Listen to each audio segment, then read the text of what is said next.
in a world where equality is just another euphemism for mediocrity, where participation is more highly valued than achievement, where just enough to get by is the new standard of excellence.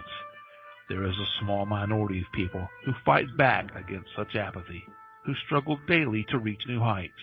These brave few are the hope for the future, the bright shining light for the next generation.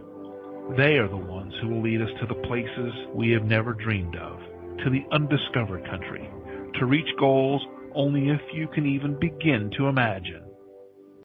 Unfortunately, none of those people could be here tonight, so kick back and relax. Prepare yourself for several hours of fun, friendship, fascinating conversation, and fabulous music.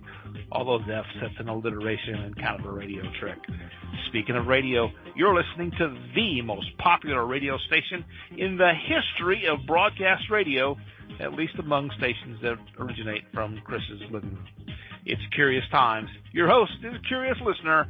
Here she is, Chris. All right. Hey, everybody. Welcome to Curious Times. It's Wednesday night, November the 9th. Kathleen Moore is here. And just to let you know what's coming up for the next week or so, Jen Young is here tomorrow night. Salva Dutton from Australia is back on Friday. Saturday, Yvette Howell. It's been forever since Yvette's been here. Looking forward to that very much. Dr. Ida Green is here the second Sunday of every month. And on Monday, we have a couple of students from recent grads from the Cara Center, brand new grads. They're going to come and we're going to help them, and they're going to get some practice time in. So hopefully you guys come and call in for readings to help them get there. They each have to do, I think, 6 readings or something like that, right? And so we're helping them. We're not like, so don't feel like you're being a reading junkie or something like this. Like we need as many callers as we can get for them. Lisa Noland is here Tuesday, and a week from tonight it's Barbara DeLong, and that will be for a non-reading show. It'll be a discussion show. And yeah, I don't consider you to the right at all, Kathleen. You know what I mean? At all, maybe just barely right of center, barely. But listen, there's things that you can't take all of anything and say, no or yes, and so there's, that's why, we should stop dealing with party lines and we should start dealing issue by issue and what's good for the people, and we should talk about the truth about what's good. Not based upon party lines or anything else. I really am, and I'm sorry, you know what I mean? I am sorry. If you don't want to hear it, leave. And I'm not intending to go on about this all night, but there's a couple of things heavy on my heart, and, it's my show. And so, but the thing that troubles me the very most is for women's rights. Donald Trump theoretically will be picking three Supreme Court justices, which is going to grossly tilt the scales for maybe the next 40 years, a whole nother 2 generations. And so maybe it's there for women in jail who get raped and have an abortion. There's people that are that extreme about that, and so that's my big thing is that's why it's kind of criminal that they stalled on this for as long as they did after the last justice died, and now they're all full steam ahead. Now we'll go ahead, and that's bullshit. But anyway, so much for the Supreme Court in the United States too. And it's really sad. But anyway, it is what it is. Okay, so Kathleen, for everybody probably knows Kathleen by now. For anyone that's listening on Spreaker or any of the other places where IntuiTalks broadcasts to, she's a gifted psychic medium. She's a clairvoyant. She also is a spiritual counselor and an ordained minister. And she's been doing this for many, many, many, many, many, many, many, many years. Many years. Believe me. And so her services include private readings, gallery readings. She clears houses. She doesn't clean windows, but she clears houses, and motivational speaking events. You can contact Kathleen by telephone at 330-554-8202 or by email KathleenMooreReading@gmail.com. And go check out her website at Kathleen-Moore, psychic-medium.com. Here's Kathleen. Hey, Kathleen. Hi, Chris. How's it going? Had a lot of phone calls from home today. My first one was my aunt and uncle at 10 a.m. this morning. Told me, give us 8 hours notice that you're coming so we can put clean sheets on the bed. I know, right? So, yeah, and then I had a bunch of friends from Canada open their doors to me, which was very kind. It's just kind of, I'm floored. I'm absolutely floored. I had very disturbing dreams. I went to bed before anything was a given.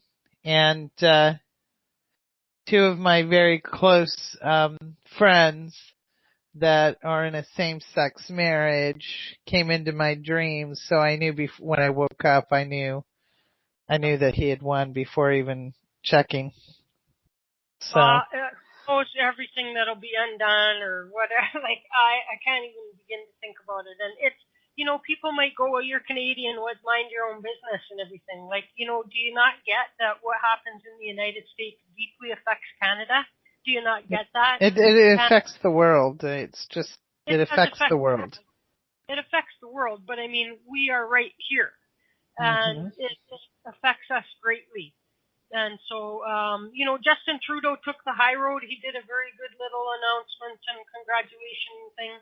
I think that what Justin Trudeau is saying, it's that passive-aggressive thing, which is to say, we look very forward to, because he knows, like, Trump wants to, like, trash the whole thing. Everything. And so we'll see what happens. It is what it is. There's nothing anybody can do about it. And hopefully, the saving grace is that at some point, at one time in his life, I don't know when, but at one time in his life, he was a diehard Democrat. And maybe we can, I'm not, and I agree with you. I don't think it should be about party.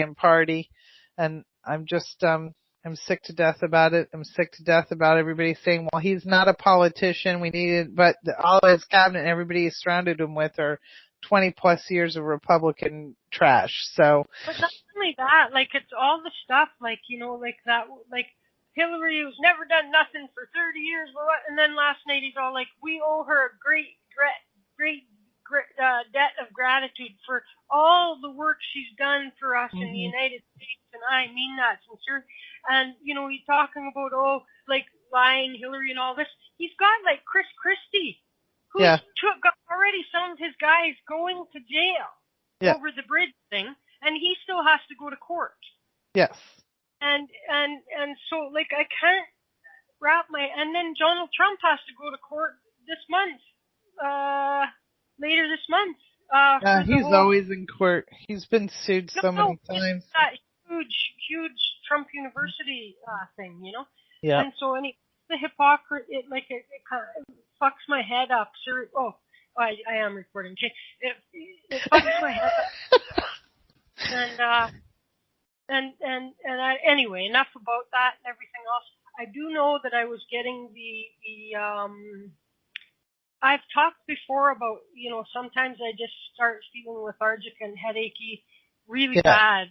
It's different than just a headache. And I started getting that late in the afternoon yesterday, and I should have realized that something was going on. Yeah. And then I did cry, and I cried quite a bit. And I think that most of that was just the pain of the world and the pain of all the people that were, because all of that emotion was happening then. At that time, it's kind of like when the towers were coming down the night. Yeah. Oh my God! All these people right now. You know what I mean? Right now, and it's like, and so it's one thing. Like we talk about protecting yourself and all. It's one thing when you're like at a store or party or something, and it's a few people in the room or whatever. But like when you've got millions of people suffering pain or emotion at that moment, right? Right. It's like, wow, hit you like a frickin' truck, like a big truck. Anyway, enough of that. So what's been going on with you? What's onward and upward and Working. I've been really busy. I've been working more with the crystals and that kind of stuff. So I've just been really busy. And then, getting the kids' naturalization papers all together. I get all my kids' naturalization papers done before the election in case we had to go. It's just been busy. I've been just really busy and working on some new stuff, and I'm really enjoying working with the crystals and done a couple of shows. I did a show last week. I was in Cincinnati, so that went really well, and I have one coming up in December that I'm excited about on the 3rd. So things have been good. Last night I was thinking about her in the wee hours of the morning as this headache was killing me.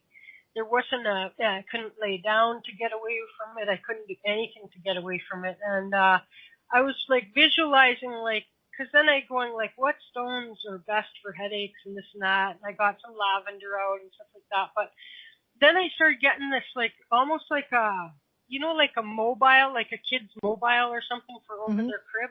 I got this notion of something that could say tie to either a hook in the ceiling or tie to like a coat hanger that could hang on something. But what it would be like a mobile of sorts, and each string that came out at the bottom had a little net, and in that net you could have already stones that are already in crystals that are already in it, or you could have them so that people could put whatever combination of crystals or stones in it that they wanted, because I started to think of, and then you could like lower it so that you've got like the whole thing of crystals or stones or whatever, like sort of like around your head. You know like what I a mean? halo, like a halo of crystal. And so that you could like sort of, because I thought about, okay, like putting a whole ring of crystals on the floor and then like standing inside of that or sitting inside of that, or I'm all like, that's so much effort. Like it would be so cool if there was something that was, that you could just like put in depending upon what it was you were trying to, you know what I mean? What right. you were trying. I thought like at first of like, I wouldn't want it to be something that you would have to like put on your head, for example. You know what I mean? But like those L'Oreal or L'Oreal wreaths or that, what do you call those? Like you could do it that way, but I don't know. I'm just thinking like anyway, I was thinking about something like that, And anyway, can I recommend a good crystal for a headache, for a pounding bad, because the purple plate isn't putting a dent in it. Actually, the black moonstone I sent you, yeah, it's really good for headaches. It's good for sinuses too. It really is. I use a lot of the black moonstone for it. Okay. No damage. It's good. Okay, I'll just hold it. So yeah. I love this stone. It's awesome. Awesome. Yeah, I love black moonstone. Rainbow fluorite is probably good for headaches too, but it's black moonstone's really good for taking the swelling down and calming the electrodes in the brain. They actually help with seizures. Selenite helps as well. Selenite's awesome for anything like that. Yeah. I was having to resort to breathing exercises and relaxation techniques, and it was maybe dulling it a little bit, you know what I mean? But yeah. So anyway, what should we talk about until we take calls? Well, I know that we've been, like I said, I've been really busy and starting Dorothy and I are doing a show as well. And I know that's coming up. We're going to do a Christmas show. And then the show I'm doing in Columbus, I don't know if Lisa's going to be there. It used to be called it's like a psychic aliens show. They had to change the name of it, but Kelly Bowman puts it on. It's going to be a really neat show. I'm excited about that. I'm wondering if Lisa was going to be there. I was going to ask her. I had my purple plate on last night too. I put my big one, I laid down and I put the whole freaking thing on top of my head, like I laid on my side and I put the whole extra large purple plate on my head, I managed, the best I managed was a couple of really the first time maybe about 40 minutes, and then I was only half dozing, if you know what I mean. Right. And then I got back up for a few hours, and then I laid back down, and I laid there for quite a while, and then I probably got about another hour and a half, you know what I mean? And so that's about it for me for sleep. And Yeah. and it comes, and right when I think, okay, good, it's going, then it's like one little false move, because mine gets triggered from my neck, back of my neck there, and so anyway. Yeah, so it's been a busy couple of weeks, and now today's been a really busy day. I had a lot of emails, a lot of calls, a lot of people feeling out of sorts, which makes me wonder who actually voted for him. But hey, you don't hear anybody saying that they did. So. Well, no, it's rigged. Yeah, that's what I was like. So Hillary would have been so tempted to say Donald is right about something. The election is rigged, and so she did. I had to laugh last night. Canadians are so funny. Canadians cracked me up because there was a live feed of the border. They had a live feed of the border, in the middle of nowhere, waiting to see everybody running across. So they kept it, and it was live all night. And I was just fucking rolling over that. Excuse my language, but I'm like, oh, Canadians are so funny. And then there was Huffington posted a live feed of a Trump candle. It melted all the way down, and it was pretty awesome. I was laughing at that too. So there was some humor in it. I like the fact that some people really found some humor in it. We've got a huge surge in employment in Canada because they're hiring a bunch of people to build a wall. Sure. Follow you guys out. And anyway. And I don't know if you saw I put a picture of my reaction after the election, and it's a little dog that looks like it's having a nervous breakdown with a thunder blanket on that says nervous on it. Yeah. Well, if we use the same criteria, and it's like we have to be, if there's, there's quite a lot of domestic terrorism that's gone on in the United States over the past few years, right? Sure. Last 15 years for sure. Perpetrated by Americans, yes, and so using that criteria, we have to extreme vet anybody coming from such a kind of a country where there's terrorists running around and everything. Right. Terrorists then, and we shouldn't let anyone in then, and I'm like, oh my God, but I don't know. I think that we're too kind and gentle for most of the folks in the States, You wouldn't like it here, really. Kathleen, she was born here. She's allowed to come back, you know what I mean? The rest of you wouldn't really like it here because, we're polite and everything and nice, and we don't like people guys. Say, excuse me. Yeah. Yeah, we don't, the kind of racism that goes. We do have our, racism, but mostly I've talked before. Here, the racism seems to be largely against Native people, which is really ridiculous because. Well, and Americans. Well, nah, we're not really that. I'm just kind of like a little bit like just like I can't believe it. I can't I get protest votes and stuff like that, but you know what? It's like buyer's remorse now. You know what I'm saying? Like you be careful what you wish for, and there you go. Right. And so, anyway, we keep coming back to that, and I know there's people that are mad at me for that. So, gun toting gangs, with what with them what stereotypes can we come up with? Your Crocs and your, whatever, but I don't know. Your Crocs and your crack and your, your shorts and your cowboy boots or whatever, you know what I mean? Like, I don't know. Of course, with the States, just like as in Canada, there's different regions that are really quite.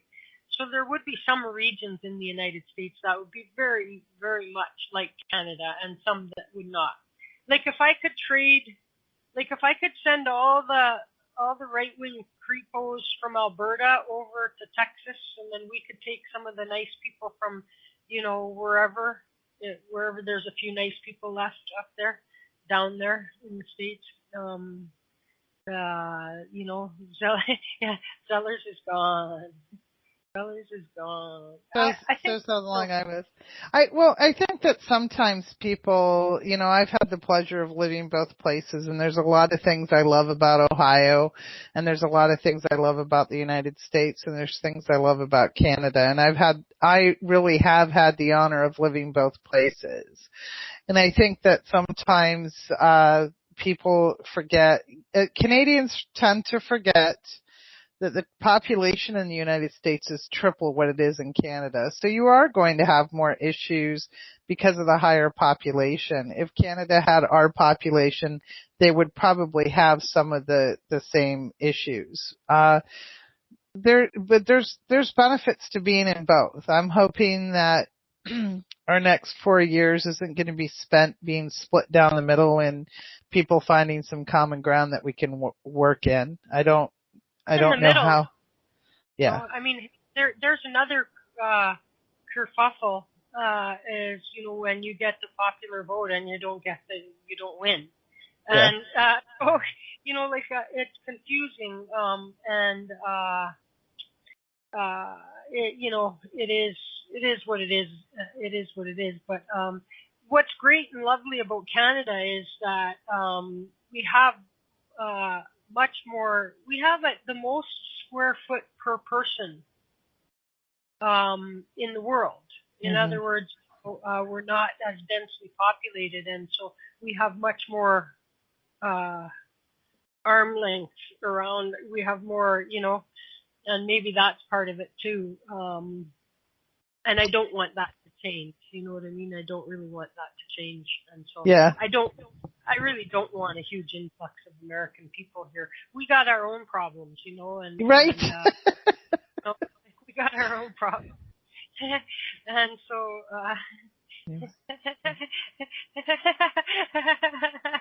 Not why you're going to bed. As soon as I get a job, then fine, y'all can come over. But you ain't coming over here to steal some job from, there's some of us already struggling to get a job, And so. You know what? I don't know. I'm going to probably be unpopular for saying this, but if it's one thing he's a businessman. He doesn't care about who he's hurting, so there will be some jobs created. But, I'm not saying there'll be good jobs.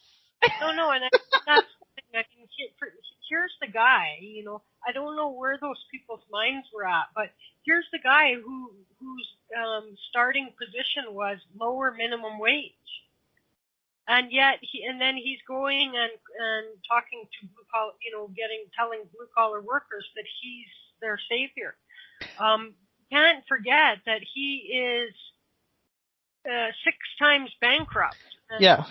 Actually 8, but yeah. And none out of his pocket. None out of his pocket. No. And so now he's playing with United States money, right? And so so it's not out of his pocket. But believe you me, if you don't think for one second that he's not going to be, that these tax breaks for the very wealthy, that's not going to help his Trump organization and his buddies. Oh, I don't think that at all. I think it will. He wouldn't do anything. I really truly think, honestly, I know this is, and this is a personal opinion of mine. It's nothing more. I would even throw a little bit of psychic energy into it. I personally think he threw his name in the hat at the beginning just as a joke. He never thought it would get where it did. Never in a million years did he think. I don't think he was serious in doing this at all. You got to keep your mind on one thing, though. Donald Trump does not like losing, and you can tell that by his responses as things were unfolding. Mm-hmm. He's not going to get into a win-lose scenario where he thinks there's a chance he's going to lose. Right. And so, plus he has talked about and wanted to take a run at presidency for 2 decades or something. This has been, so this was going to be his last chance because he's getting up there in age too, hey? Mm-hmm. And so if it would be next time, he might be 75 years old or something, and then he's really starting to get to be too old. And so this is like his last chance to do it's now or never, And so I believe that he I believe he was in it to win. I don't think he did it I think the rest of the world thought he did it as a joke or that it was a joke, but it was the ugliest, nastiest, dirtiest joke I've ever seen in my life, you know what I mean? And so, okay, it is, and now we have to, that's why I said before I started recording is, I truly hope that he does great things for America, like he said, and I really do hope that, because what's good for America is good for us too, generally speaking. And I'm not wishing devastation and horror and everything else like that, but there's too much at stake.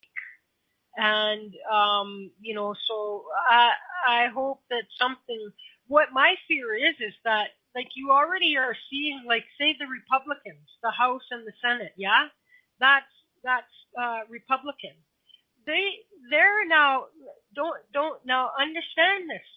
I bet you they're saying to each other, we got this thing. We don't need to be the president. The president is not the power of position. The leader of the House is. Yes? That's exactly what I was saying earlier. Yep. And so they're all like, thanks, Trump. You know what I mean? And so if they decide they want to let some of Trump's stuff go through, they will. But otherwise, they're getting their stuff done. They're getting, just as though one of those other guys got elected. And so they're really happy. I am just floored by it all. And that's okay. People just still don't remember that the economic devastation of the Republican Party. And so that's my fear. That well, I think that's what the whole plan was for the beginning, was to take back the seats of the Senate and the House and put it Republican, and now they'll overturn everything that they've been trying to do and it's the same old pissing contest. We'll have 4 years of Republican, and then all the Democrats will rush them out, and then we'll have another 4 years of Democrat. It's just the same thing over and over again, and nothing's getting done. Well, and what does get done gets undone, and I've never seen the Democrats do it in such a way as to say, everything I'm going to do day one, right. I'm going to undo everything they did, and this kind of thing. And so I guess that what I'm saying is that they don't need, the Republicans don't need to have had a Republican get elected as president if they have the Senate and the House. It just helps them. And so now they'll say to Trump, you play ball or we'll make you look like the biggest fool in the world, and so, and Russia's going, yeah, because they already know all they have to do is stroke his ego, and they can get him to agree to anything. All you got to do is stroke his ego. That's all you have to do, and then Donald Trump thinks you're great. Donald Trump thinks you're great. And so it's sort of like sometimes when people get readings, right? When the psychic is telling them how wonderful they are, the person's going, yeah, oh, this reader is amazing. They're awesome. They hit it right on the head. But the minute the psychic says, oh, you were the problem in your last relationship and you need to do work on blah, blah, blah, or whatever, they're all like, no. That psychic don't know nothing, and all that kind of thing. So long as people are hearing what they want to hear, and that is really, really the case with Trump, I think. And once people can, if you can figure out how to manipulate them, then there you go. And I think Russia has, And, Sure. So. The cat. Anyways, I might be coming home. What? You're not coming home? I said, anyways, I might be coming home. Might be coming home, yeah. We'll see where it goes. It's the I have first family time. here. I have a husband here, and I have a good life here. So we'll see where it ends up. I just know I have options because the phone rang off the hook today. So that's good.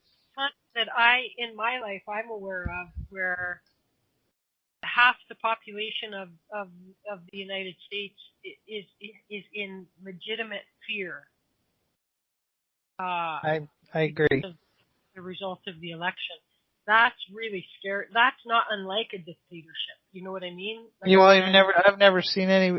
I've never heard, and I might be wrong on my U.S. history, but this is the first time I've ever heard of a presidential election where there's actual protesters hitting the streets and stuff. It's the first time I've ever heard of it, but I don't know all my American history. People of America, and I hope, I really don't want, we just have to see what happens. I do have to say that Obama and Clinton both showed great class, and I don't know how, Hillary almost cracked and started to cry when she was doing her speech. And, sure. But they both did, I think, a good job, and put this under the quick call Ripley. Believe it or not, this is what happened, and this is what we now have to deal with. So, listen, let's do a song, and then we have at least one person. Let's take care of that one person that's waiting for a reading. Okay. And you guys, you don't want to talk about it or whatever, figure out what you want us to talk about then. Or with both of us having headaches, we'll call her early, so you guys, help us out here. So let's go and let's just see here. We're going to go with, here. All right. Is that the one? We'll go with this one. No, not that one. This one.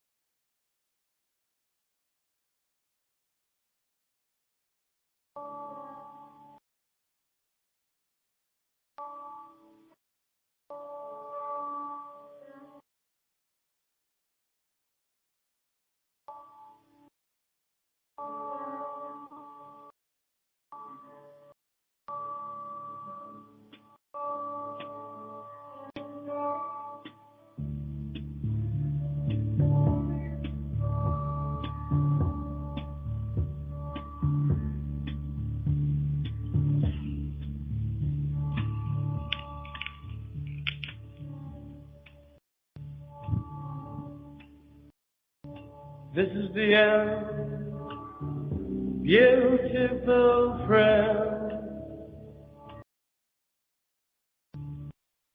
This is the end, my only friend, the end of our elaborate plans, the end of everything that stands, the end. No safety or surprise, the end. I'll never look into your eyes again.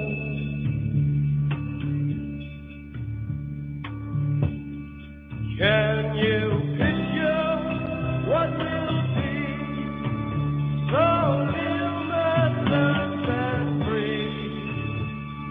Desperately in need of some stranger's hand in a desperate land.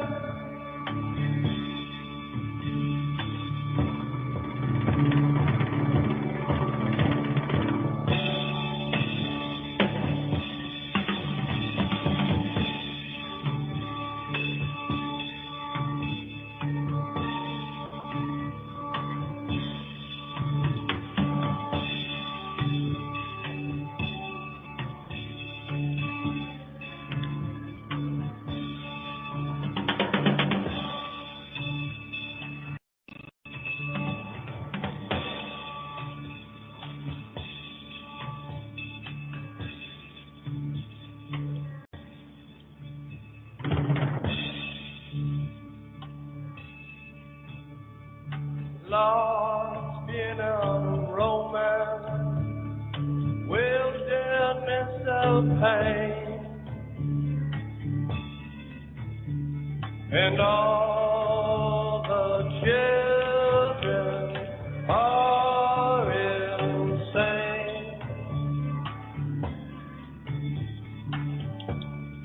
All the children are insane, waiting for the summer rain.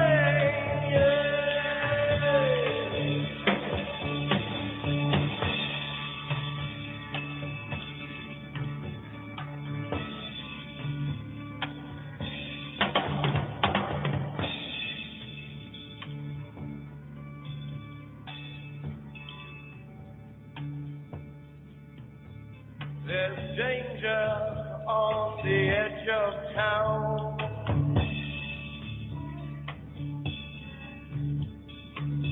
Ride the King's Highway.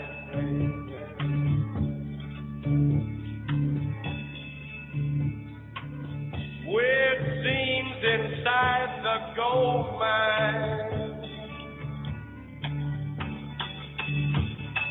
Ride the highway west, baby.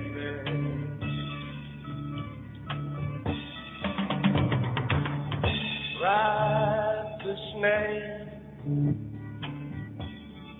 ride the snake to the lake, the ancient lake, baby.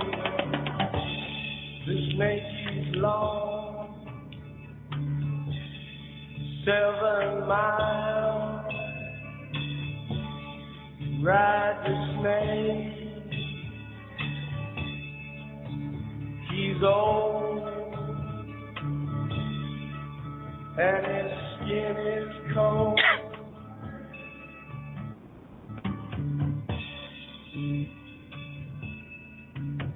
The West is the best.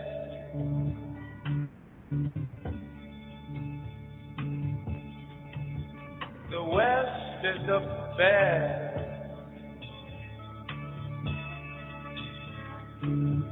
Get here and we'll do the rest.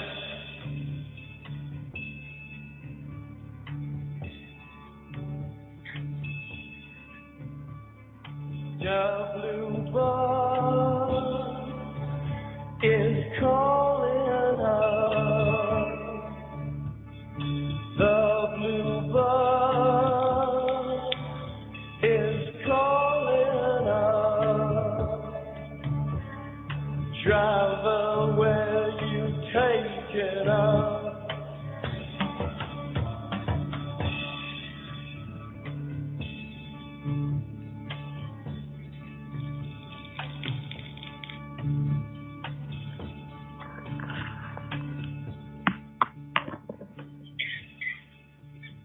The killer awoke before dawn. He put his boots on. He took a face from the ancient gallery and he walked on down the hall.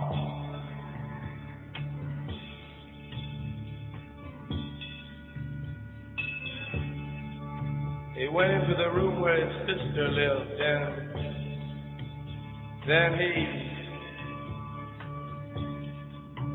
paid a visit to his brother, and then he walked on down the hall, and he came to a door, and he looked inside.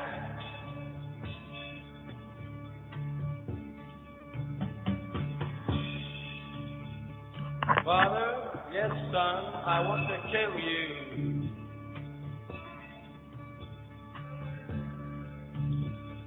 Mother, I want to.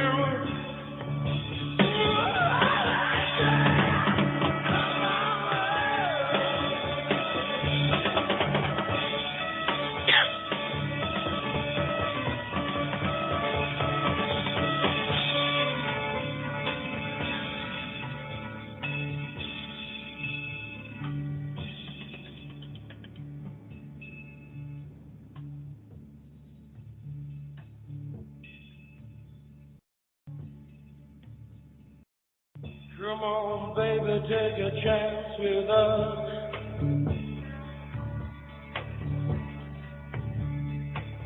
Come on, baby, take a chance with us.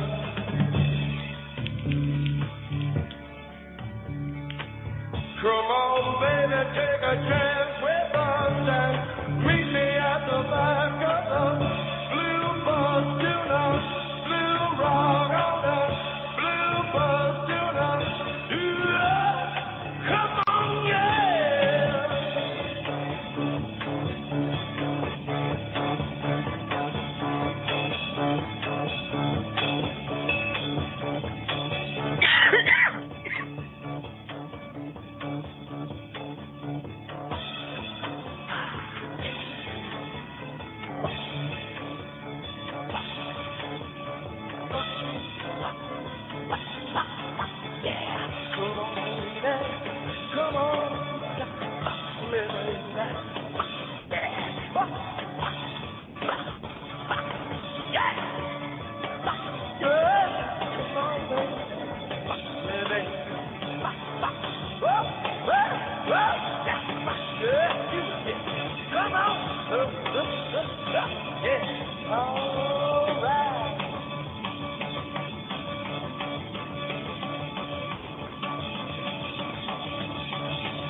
The end, beautiful friend. It's the end, my only friend. The end, it hurts to set you free, but you'll never follow me.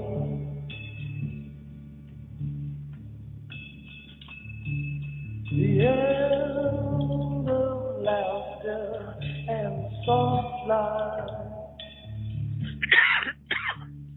The end of nights we try to die.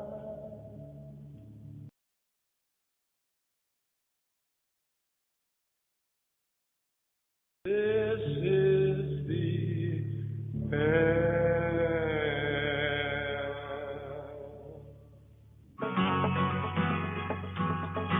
Are you looking for a place to meet like-minded people? Perhaps you're a light worker looking for a safe place to share your thoughts and services. We've got a place for you, IntuiTalks.com. Join for free, post updates, blogs, create and join groups via website or radio or class package. The possibilities are endless. Join the all-spiritual, all-under-one-roof network, www.IntuiTalks.com. All right, we're back. Stop. Okay, we're back. Quick shout out. Thank you, everybody. And, it's like, if it's on our minds, and I'm sorry that we talked about it, you know what I mean? But that's what's like, it's a huge thing going on right now. So, thanks for being here. Christy's here. Cindy, we're going to come to your call right away. Deb, Keith, Kathleen, of course, is our guest. Marie, Mary Margaret, and Diane in Canada. Eric is there. And Kathleen. So you want to take this call then, Kathleen? Sure. Okay, that's Cindy. Hi, Cindy. Hi.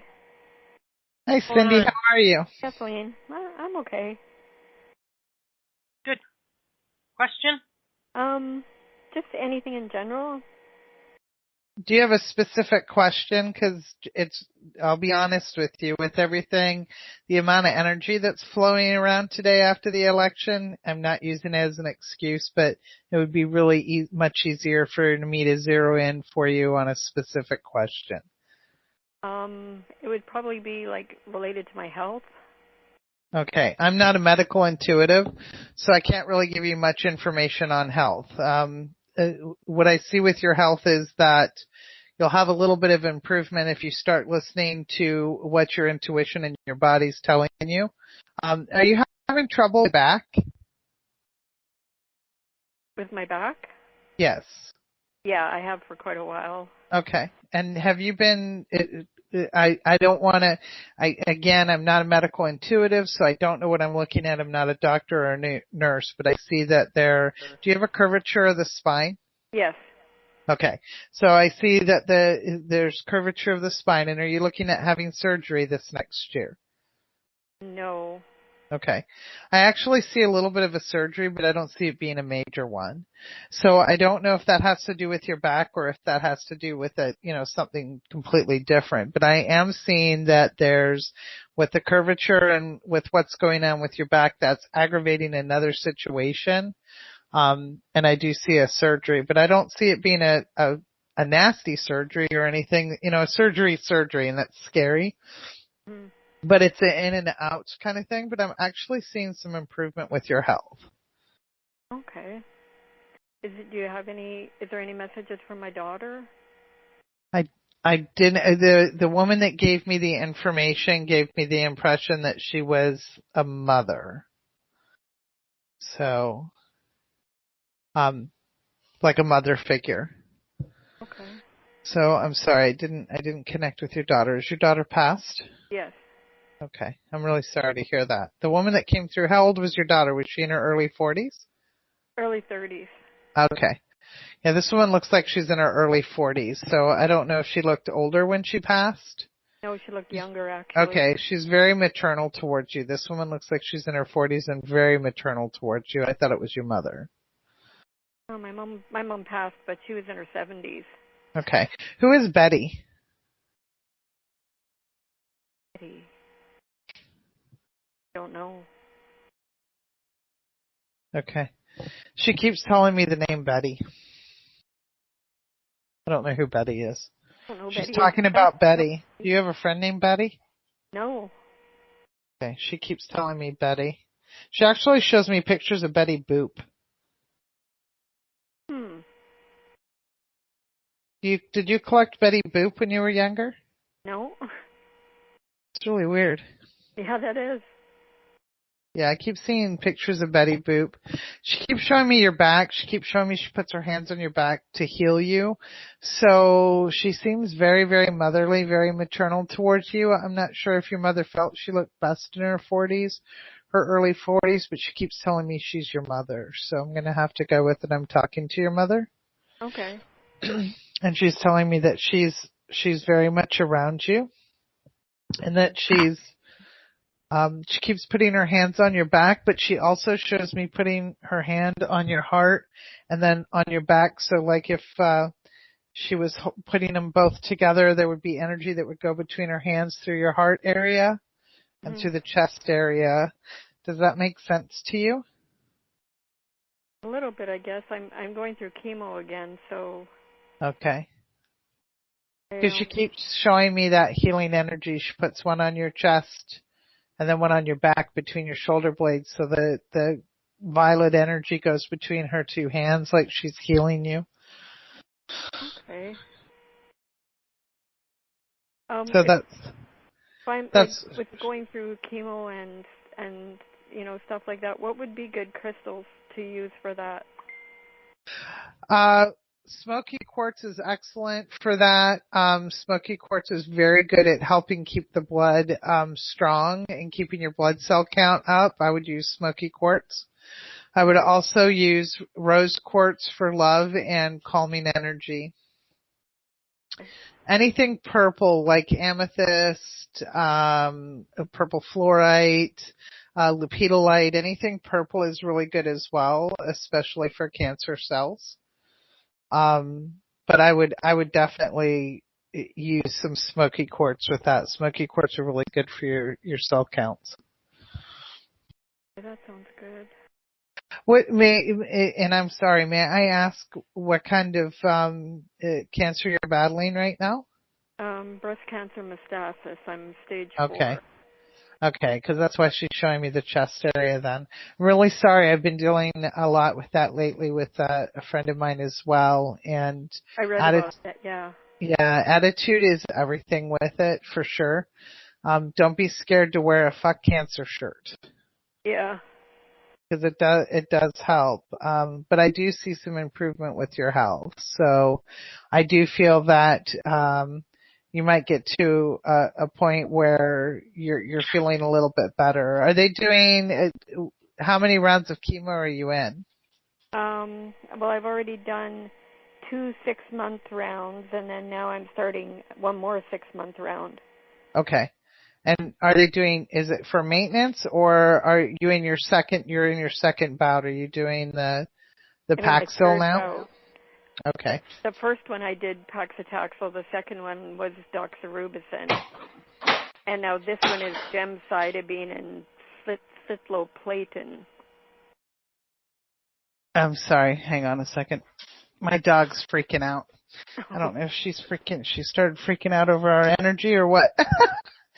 So, well, I'm sorry to hear that. I'm sorry that you're going through such a battle.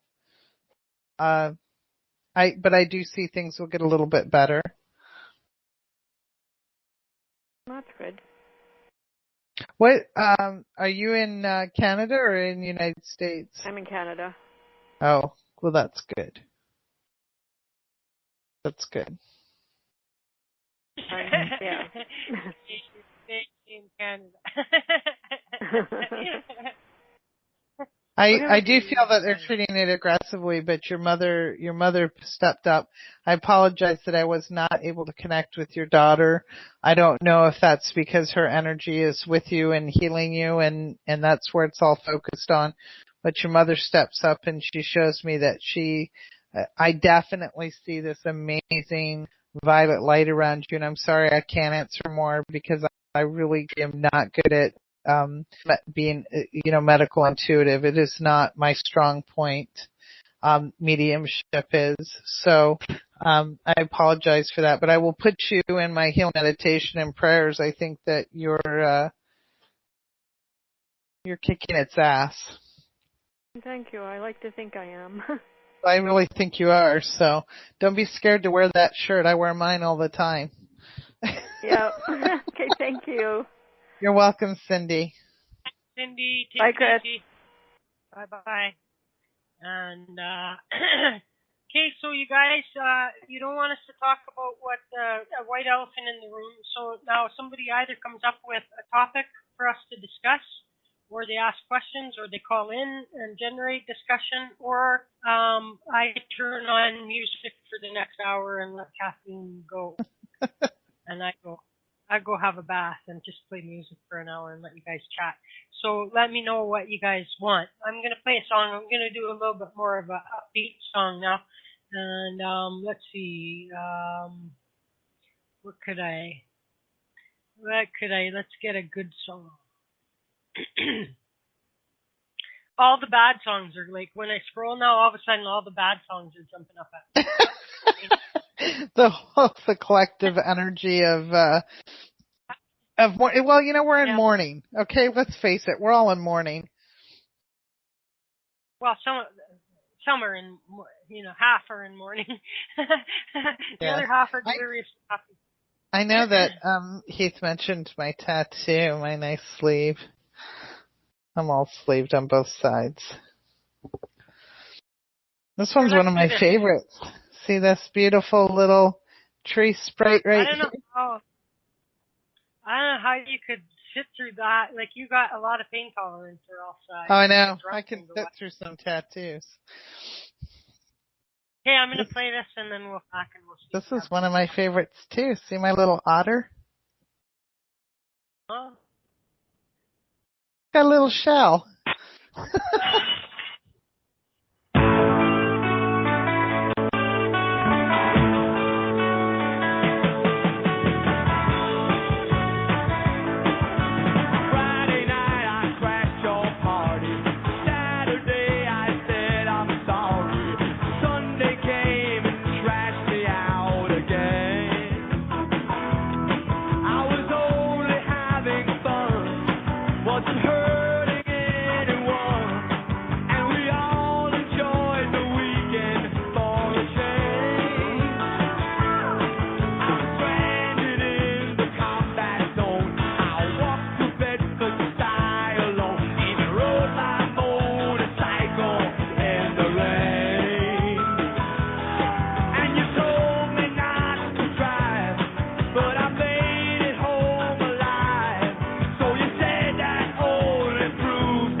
may be wrong, but you may be right. You may be wrong, but you may be right. You may be wrong, but you may be right. You may be wrong, but you may be right. You may be wrong, but you may be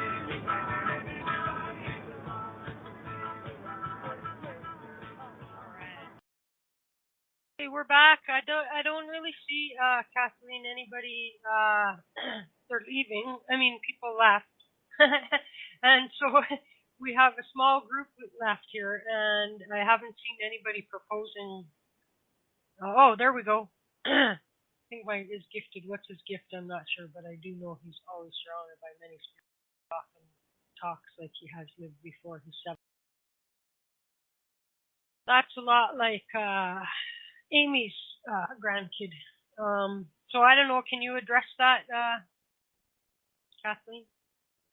Well, I think all kids come from the other side, so they're all connected at a young age. It's as they get older that we have we scare them into thinking that it's not normal.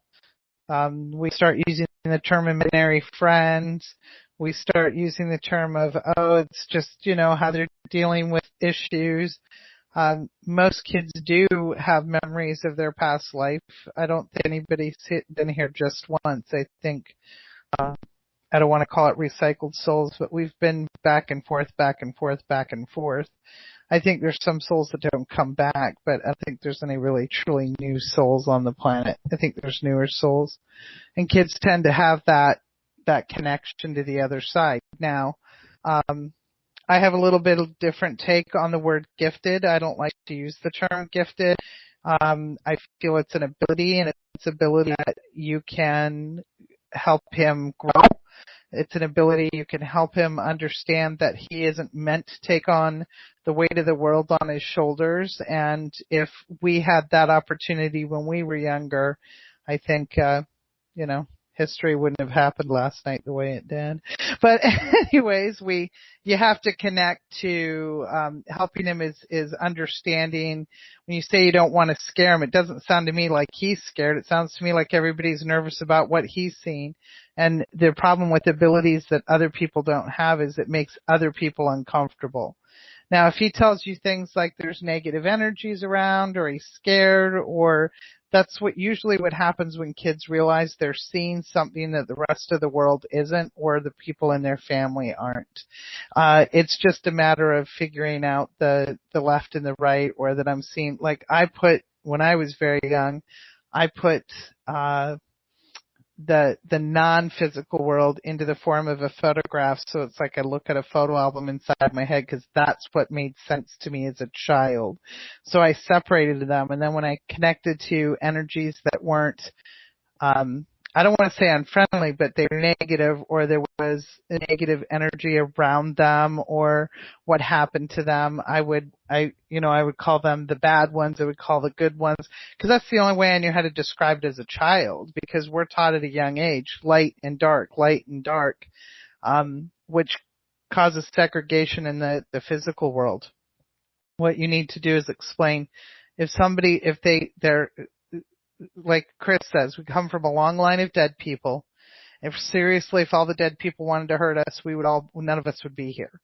So they're not here to hurt us, and that's what you have to explain. And then you have to say, is he seeing disturbing images? Is he getting messages? He can tell them, please don't show me anymore, don't come to me anymore, if he's uncomfortable with it. But it's only up to him to decide if he's comfortable or not. By the way you're putting it in the chat room, Jennifer, to me it sounds like he's perfectly okay with it. It's just everybody else isn't.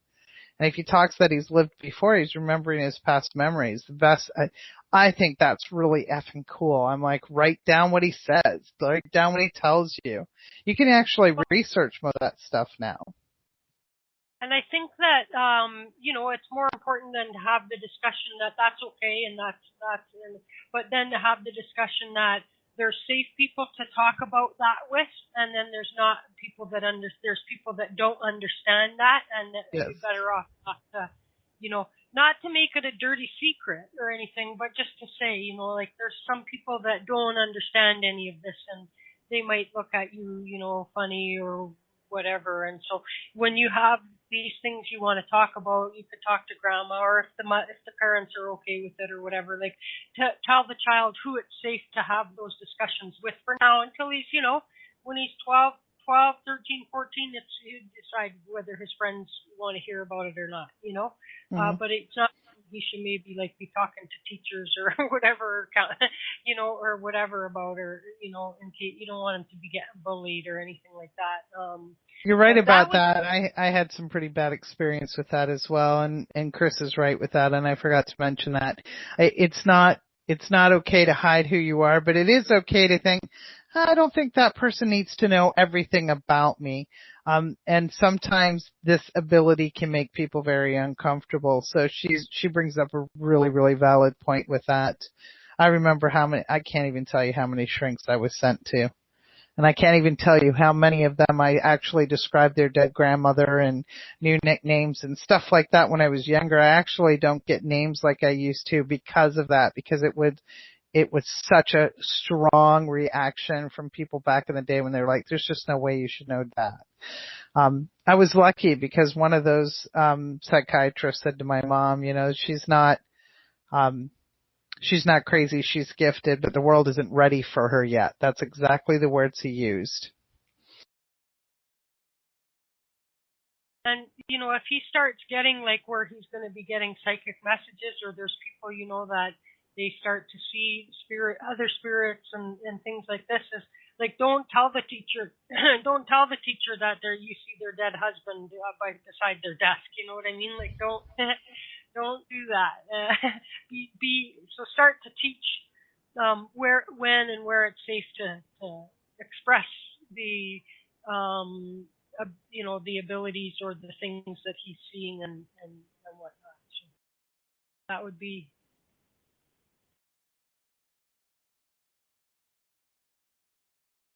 I'd be interested in hearing some of he says he often talks like he's lived here before. Has he given you specific information or just that he remembers certain places? Because I have read quite a few, because I've read quite a few clients that they're, they're born and raised somewhere else, and then they go to place on vacation and they're like, I knew I'd been there before. I felt at peace. I felt like I was home.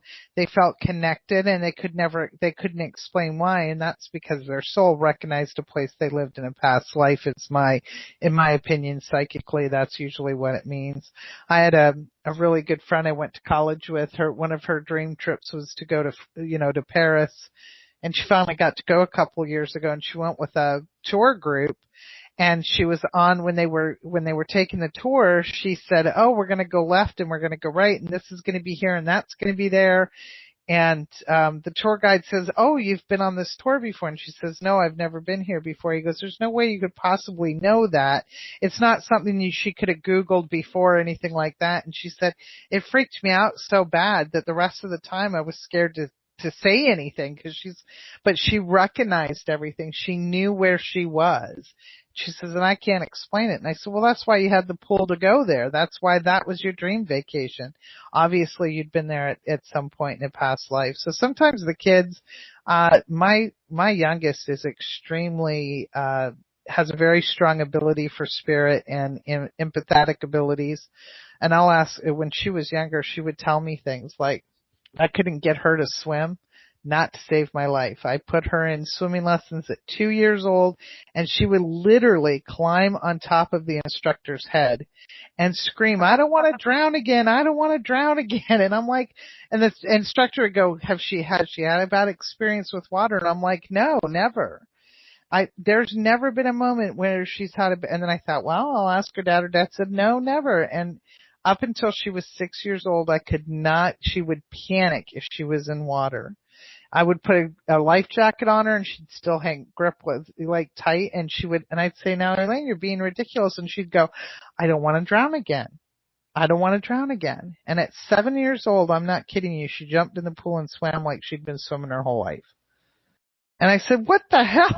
She said, I know I'm not. She goes, I'm not scared anymore, Mom. I'm not scared anymore. So I'm convinced that one of her past lives, she probably passed away or drowned because she was adamant. I don't want to drown again. I don't want to, and those are the words she would use.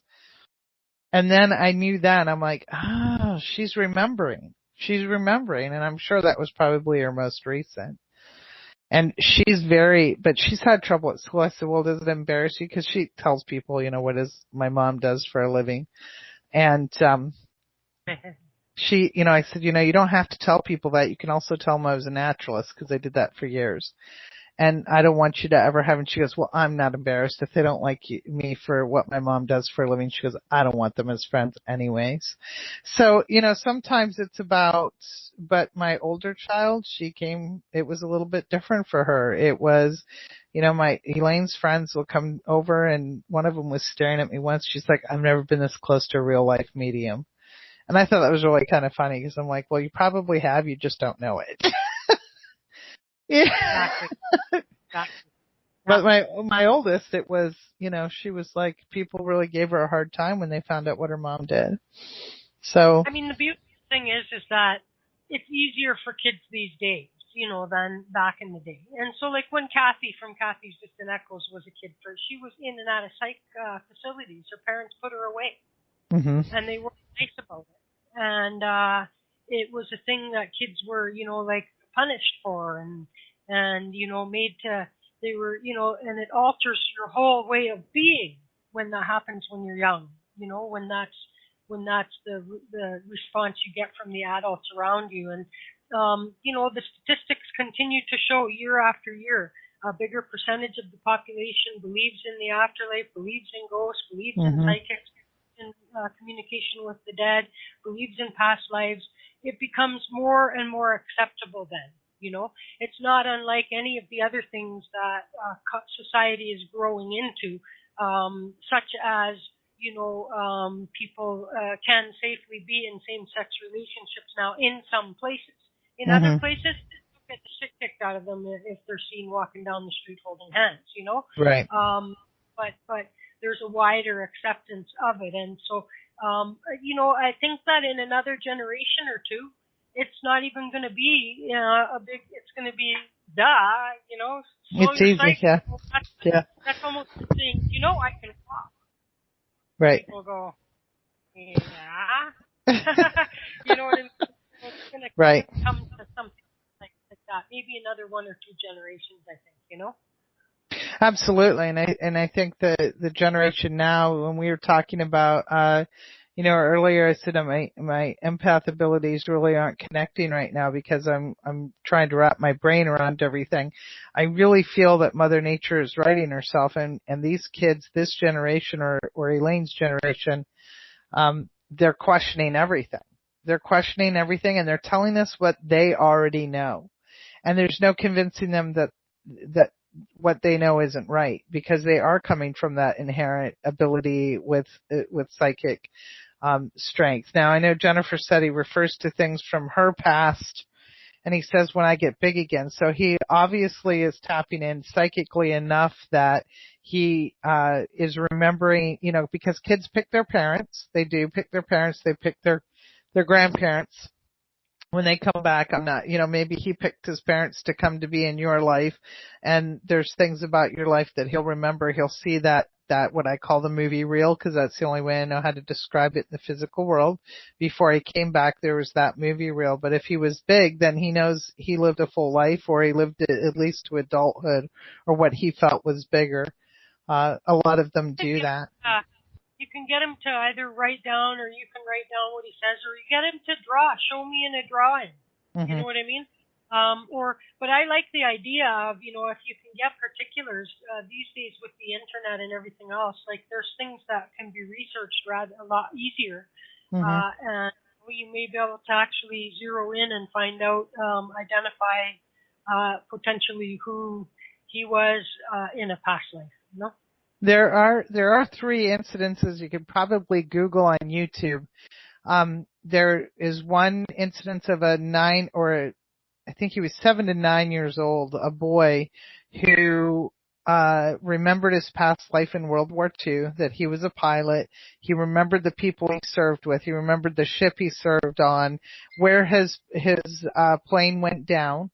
And they actually met, one of the survivors, from World War II that was still living, that he remembered his name and everything. And you can Google that.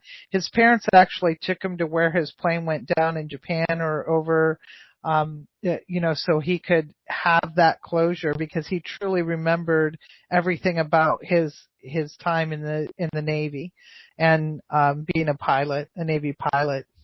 So it's pretty amazing. There was another incident where this kid kept insisting that he was murdered by his uncle and that he was murdered with an axe, and this is where his body was buried, and he literally led authorities to his body from his past life.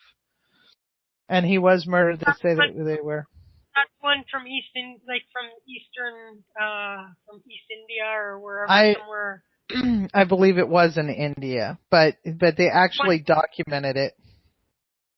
Yeah, there's one similar, and I don't think it was the uncle in this case though, and the kid, they took him, he went found the little village where it happened, he located the grave where his body was buried, and then located the murderer, and the guy confessed. Mm-hmm. But it wasn't his uncle in that case, you know what I mean? So I don't know if it's another story or if it's the same story. You know how little twists. Right, sure. And it becomes urban legends as well, because a lot of people don't want to believe that could happen.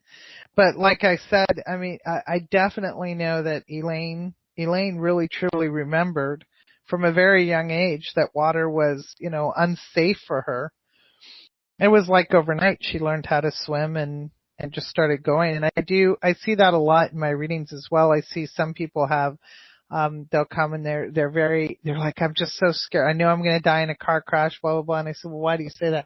I just know that. And then all of a sudden the next few times I see them, they're like, I don't have that fear anymore. It's gone. And, I think sometimes people do remember trauma. If they've left the world suddenly, they remember the trauma of their past lives and that moment, that defining moment of death. So, and transferring over. Deja vu fits in sometimes. Like, I feel there's different kinds of deja vu. And so, I think that there's some kinds of deja vu when you think that when you can suddenly start saying, well, there's going to be a blue fence over there, and there's going to be, and so you've seen that before. Now, that could be for a few reasons. It could be you remote viewed it in this lifetime. It could be you were there in a past lifetime. Mm-hmm. It could be that you are astral traveling or doing these kinds of things, And so I always, like to think that every now and then, with the deja vu stuff, that could be attached to a past life, and, but not always, not always. Or it could just be that you had a psychic dream or vision about a predictive dream or whatnot. So that could also explain, I know that there have been a few times in my life where there was one time when I was at the office, and I went into this almost vacuum type, thing where sound got, except for what I was hyper focused on. And I knew as the my admin assistant was, and then I knew someone was going to walk in from there and what they were going to say, and it was all unfolding, And so seconds before the thing would happen, I was saying, well, now this is going to happen. And then after maybe a couple minutes, I'm like, wow, I've totally been here before, you know what I mean?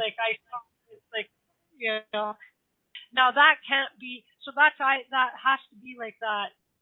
That's not like a past life deja vu thing. That's more a seeing into the, maybe, there's been some shows or whatnot where people can jump, they can see, maybe 10 minutes ahead or 1 minute ahead or something like this. And so it could be that for that brief period of time, that's what was happening, was I was seeing, one brief minute ahead or something like that, They say that your soul or your ESP or your sensory perception is always 3 to 5 seconds ahead of your physical self.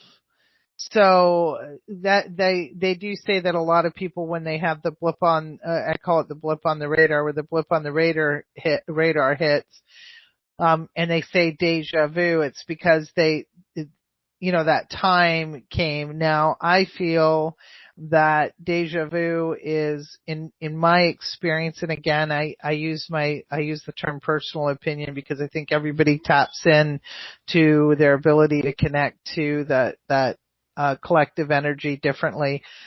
I feel deja vu is from mapping out this lifetime and putting it into, you've done it before, but you bring it into what I call modern time. You bring the physical modern time, and you bring what you know from a past life, and you bring them together, because the physical sense of self can't time travel yet. It fucks us up to think about time travel. I don't know how else to put it. So our physical sense of self, that part of our collective energy, puts into place with deja vu something that we can relate to that doesn't separate us from our physical sense of self. So that was the one other one I forgot to mention is, what if we're just like, we've been there before because we built our own life path, right? Mm-hmm. Blueprint. When I have that kind of a situation, I almost liken it to like a checkpoint in a marathon or something like that. Mm-hmm. You know what I mean? And so that is like extra validation that, yeah, I was supposed to be here, So if you can discern which, generally speaking, if it's a place, like let's say you're even like sitting in and you're like describing a place far away, like to a T, then that chances are that's sort of like a past life or a remote viewing situation. You know what I mean? Yes. And it's not always easy to discern which, because if you're seeing the images in the same way, then who knows? It could be either, Yes. If you have other memories, though, like if you see more than that blue fence and the church over around the corner, you know what I mean? Then, right. And you actually have memories of walking from that house that has the blue fence to the church or thing, then you have to say that's got to be a past life or something like that. Mm-hmm. Well, that's what I mean. Like my friend that went to France, in Paris, she knew, and those were buildings that have been there for hundreds of years.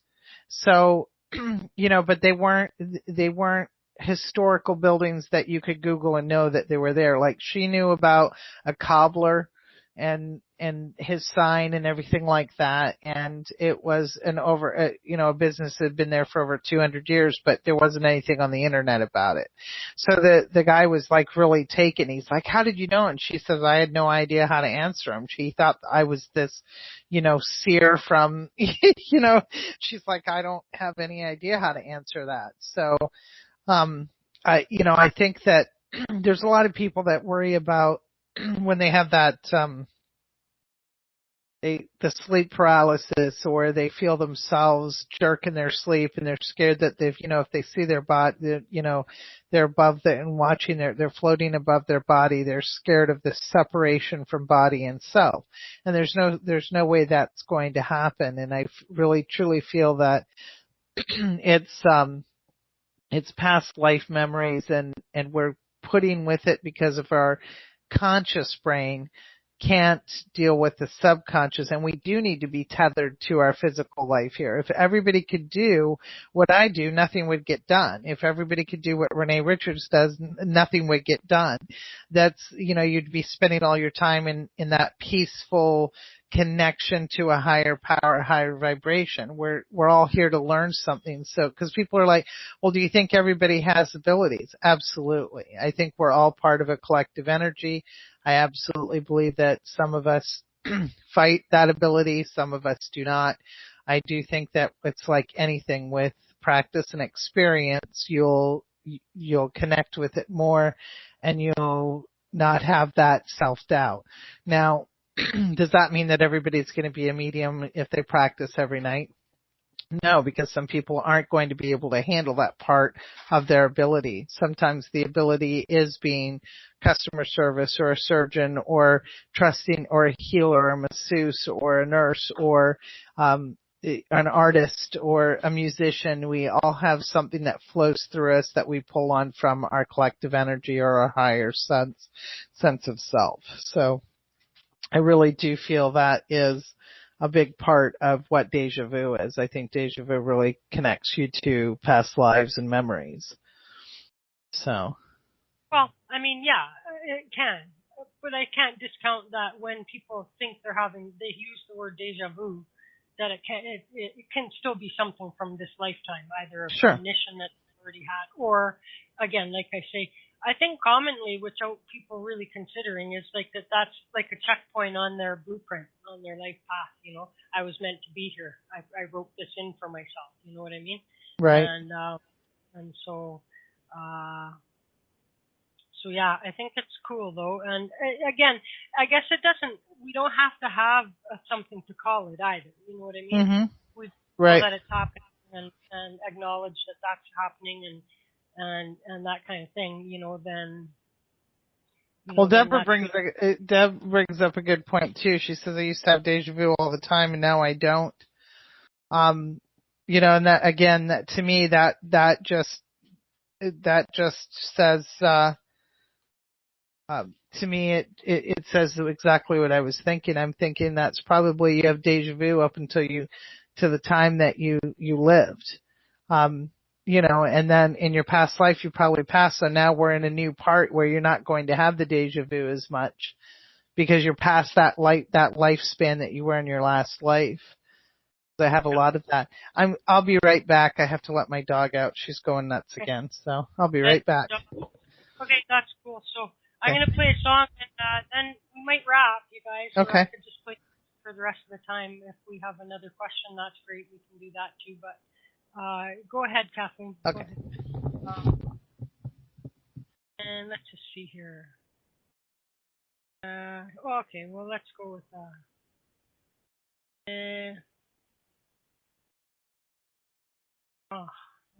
here, this one's good.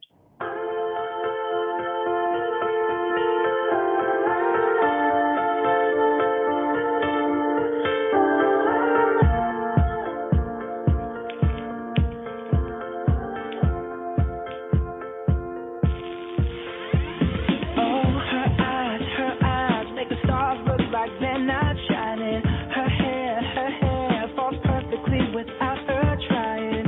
She's so beautiful, and I tell her every day.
you're amazing, just the way you are. And when you smile, the whole world stops and stares for a while.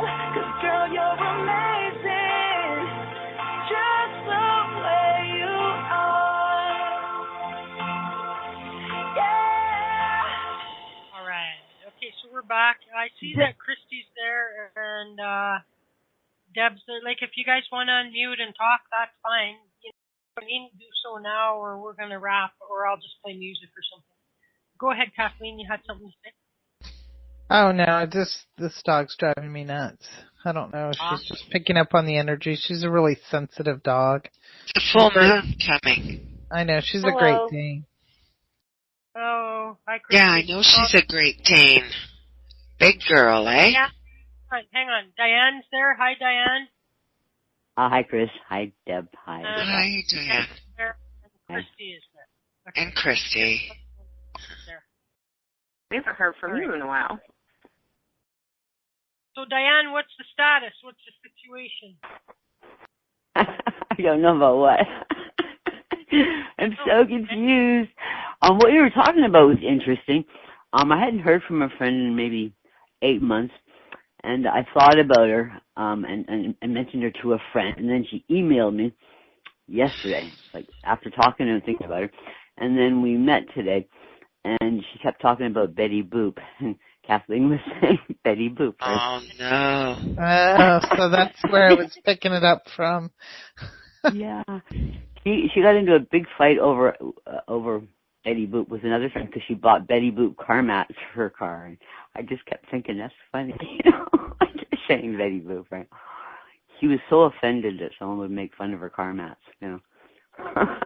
Oh, well, maybe that was it. Because I was picking up on I'm picking up on a lot of energy today. I'm having a hard time centering. You know what? It's that kind of day. I was saying all day that I have an election hangover. Like, I wasn't even drinking or anything, you know? But I all day I felt like that, you know? Yeah, it's been exhausting. And like I said, my dog, I know she picks up on my energy and I absorb a lot, but she's been pacing and crying, and then she tries to wrestle with my other dog, and I have literally 300 pounds of dog. Yeah. Yeah, that's a lot. Yeah, so it's like, I'm like, oh, you just need to calm down. So now it's that two magnets coming together, because I'm like, just calm down, lay down. So I have her thunder blanket on her right now, and she seems to calm down. Right. Oh, that's good. I actually have a thunder blanket for her because she does get stressed a little bit. Oh, yeah. That's like to protect her during a storm? Yeah, she doesn't react to storms, but she is, what dog really isn't a rescue nowadays, but she was from a backyard breeder, and Great Danes are, a breed that absolutely needs to have human interaction to stay healthy. And for the first 14 weeks of life, she didn't have that, so she is very skittish. You cannot change her environment in any way. So we have these big, heavy blankets that we throw over her when she starts to get stressed like that. I can't get her in the harness like the ones for the thunder or the weighted, but I use heavy blanket for her because she won't let us put the vest on. We put the vest on her and she just kind of flops over and looks like she's having a seizure. Right. Yeah. But she's a great dog. She's just driving me nuts today because I think she's feeling all the energy, and then I'm all out of whack. I'm all out of sorts, so. Yeah. I'm ready for that with every animal that I rescued. I used to rescue a lot of animals, and I had a Maine Coon that was 38 pounds, and he'd attack you if you didn't feed him. And I thought about it, and because he gets stressed about anything, this cat. I mean, he had so many homes and stuff, and nobody wanted him, and he was so big, right? So I decided to bottle feed every cat I had after that. He was old, and I bottle fed him. My daughter bottle fed him. He'd chew through the bottles. You get more bottles, and eventually he bonded, like that. Mm-hmm. Either they're weaned too soon or they weren't nurtured enough. And my childhood, so I found that this is what they needed, and it changed that cat. And he's very protective of me after that, but it was like he bonded finally, and he was calm and like a different cat altogether. It was amazing. Oh. But I did it with dogs and cats. I will get, even at the corner store, you could get them cheaper. Those candy, they used to sell candies with like a rubber nipple on it, and just let them feed on it regularly, like, water and milk, whatever. I don't think my dog would do that, but I think, you have to find something that works. But the heavy blanket works. Like, I'd show you a picture of her right now. She's all wrapped up in her blankets now. Every now and then I have to go uncover her because she gets too hot and she starts to pant, but she doesn't move because she has the thunder blanket on. But right. Yeah. And then, and I didn't realize it was a full moon. I should have known it was. Well, it's not yet, but it's coming. Yeah. Next Monday. Yeah. So it was pretty eventful day, energy-wise, for sure. That's going to be for a while. Yeah, that's not going to die down right away, for sure. I think there's that. I mean, come on. I mean, this is, in one aspect, we are really, truly, witnessing history in the making, for sure. I mean, there's protests going on in the streets over a presidential election. That has never happened. Well, you know what, Kathleen? I think, from what I saw, that the nation's really split in half. Yes. It's such a big divide. So, I can't believe it. Is so the people that were thinking Hillary was going to win wanted to have a revolution, but now that Donald Trump has won, they want peace. Yeah, that's true, actually. Yeah. Well, I think that it's the best interest of everybody to work together. Yes. Like in Canada, we're Canadian first. In America, you're American first.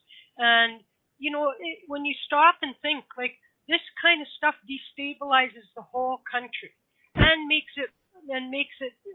brings in a whole other, realm of difficulties and challenges for the country, not the least of which is like the stock market and international relationships with other people, with other countries. And so, it would be my wish that even though Trump won, it's my wish that,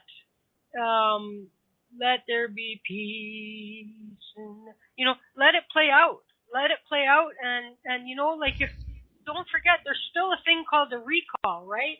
And, right. And if the whole thing is going tits up in a year, people rally then, you know what I mean? But now that he got elected, let's see what he can do. Yeah. Right. Give him a chance, type of thing. I don't think that the same chance would have been afforded to Hillary, but let's see what he can do. Let's see what he can do. Right, sure. Like, it doesn't do anybody good if the civil war now breaks out and they destroy their own country from within. It doesn't do any good at all. That's true. Now what do we tell our kids? That's the thing that makes me crazy about it. It's like, when kids are having the parents would tell the kids, now let's sit down and you got to work it out with the friends, blah, blah. Like, what happens when people become adults that doesn't become a consideration, Uh-huh. You take to the streets, man. Take to the streets. Sorry. Michael Moore. What breaks me is, like, when Trump was doing his rallies and stuff, like, he was saying things like, well, I wish it could be back to the good old days when we could club him over the head and throw him in jail. Like, he meant, like, protest. And so, that's a huge concern for me, for people protesting. Right. Well, you know what? Michael Moore called this. He called this a couple of months ago, and I thought he was off his friggin' rocker. Yeah, no, I You need know to. Michael Moore, the filmmaker, right? Yeah. Yeah. He's in New York right now, right? Protesting and filming it all. Oh,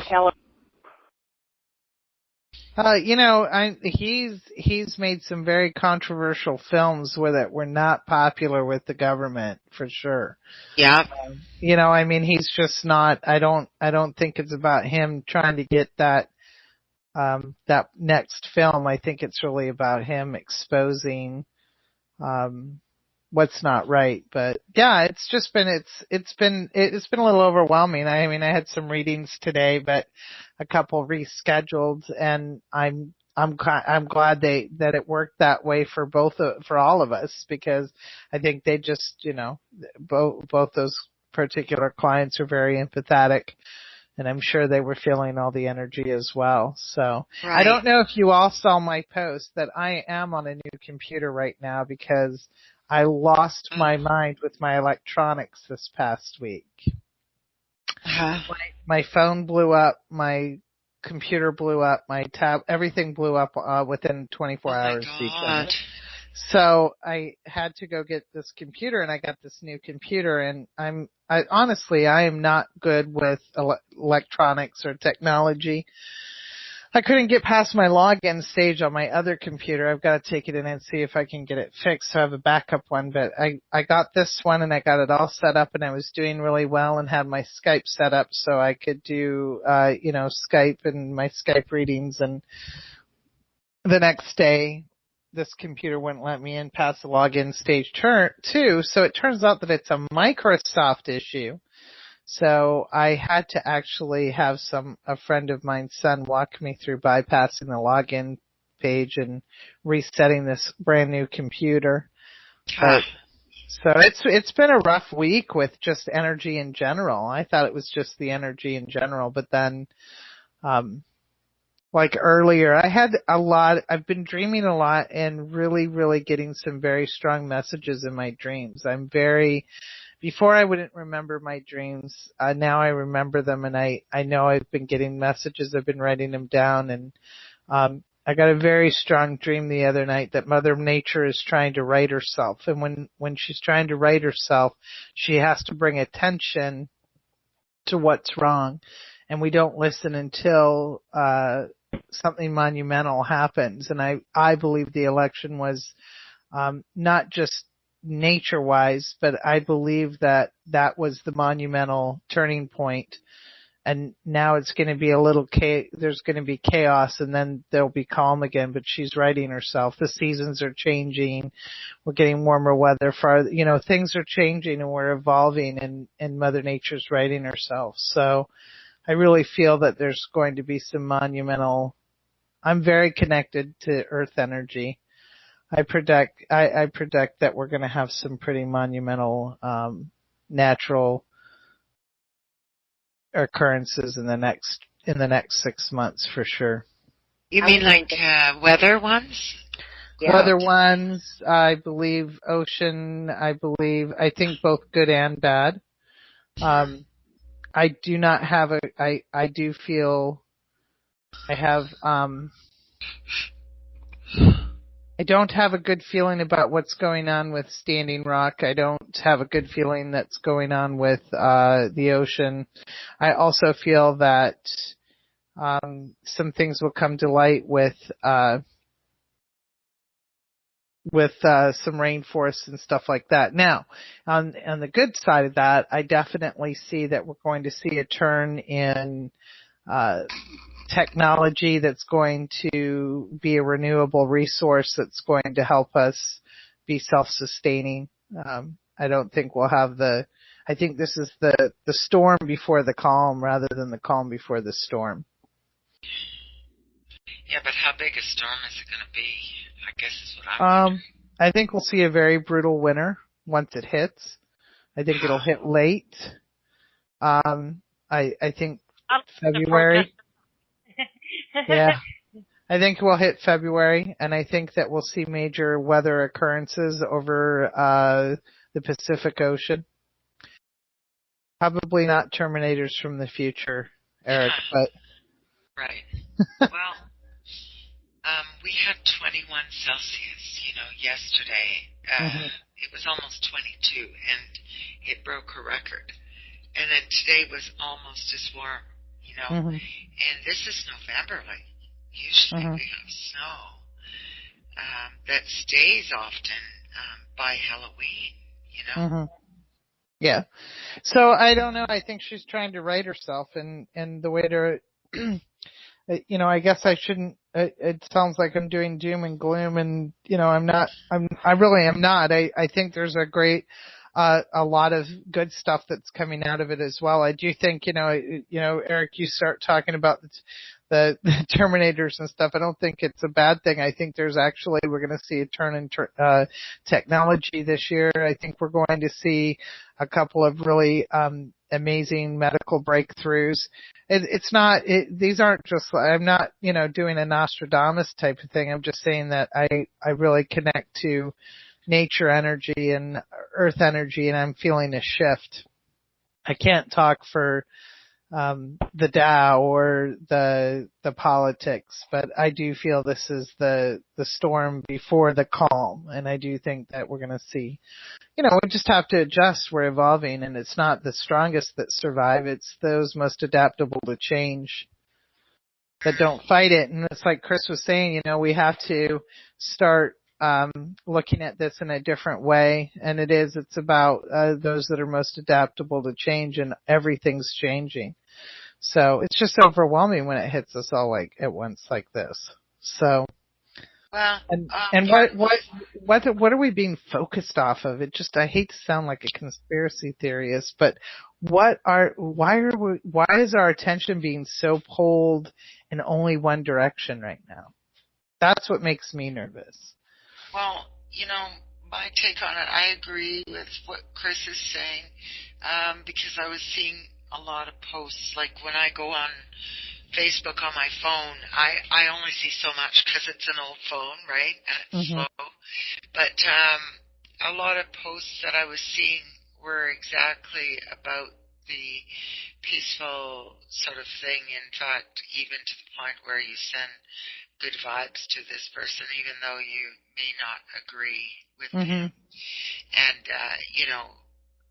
more of a compassionate approach. But also, I feel that all of this is being brought to the forefront right now because we have, this person is kind of a mirror to all the, collective consciousness of like what is wrong with, humanity and stuff, where we need to improve, and there is too much racism out there. And we all can have a bit of that in ourselves. I had to unwind some of the racism that had been kind of inbred in my own family, right? Right. And it's not really something that you even have a reason for. It's just that, when you hear your grandfather saying the N-word, and even as a kid it seemed wrong, to me. Right. It seemed like, a bad word or whatever. We all have to look at all those qualities that we have within ourselves, and this person's been put front row and center, that all of us as a group have to look at this, We have to process it, I think. Yeah. I don't know. Does that make any sense? It's true. It totally makes sense, because I was thinking that, because I had said a year ago to this friend that contacted me again that I believed Trump was going to win. Not that I believed it, I wanted him to, but I believe that it's, for people that are biblical, it's like, they think it's end times or extreme negativity, or like it's almost, he's he's the embodiment of the mark of the beast, if you want to talk that way. But he's, I kept thinking, his hair certainly is. Yeah, as I was saying, at least he could afford a decent wig, But other than that, yeah, he's so narcissistic, the extreme of narcissism, right?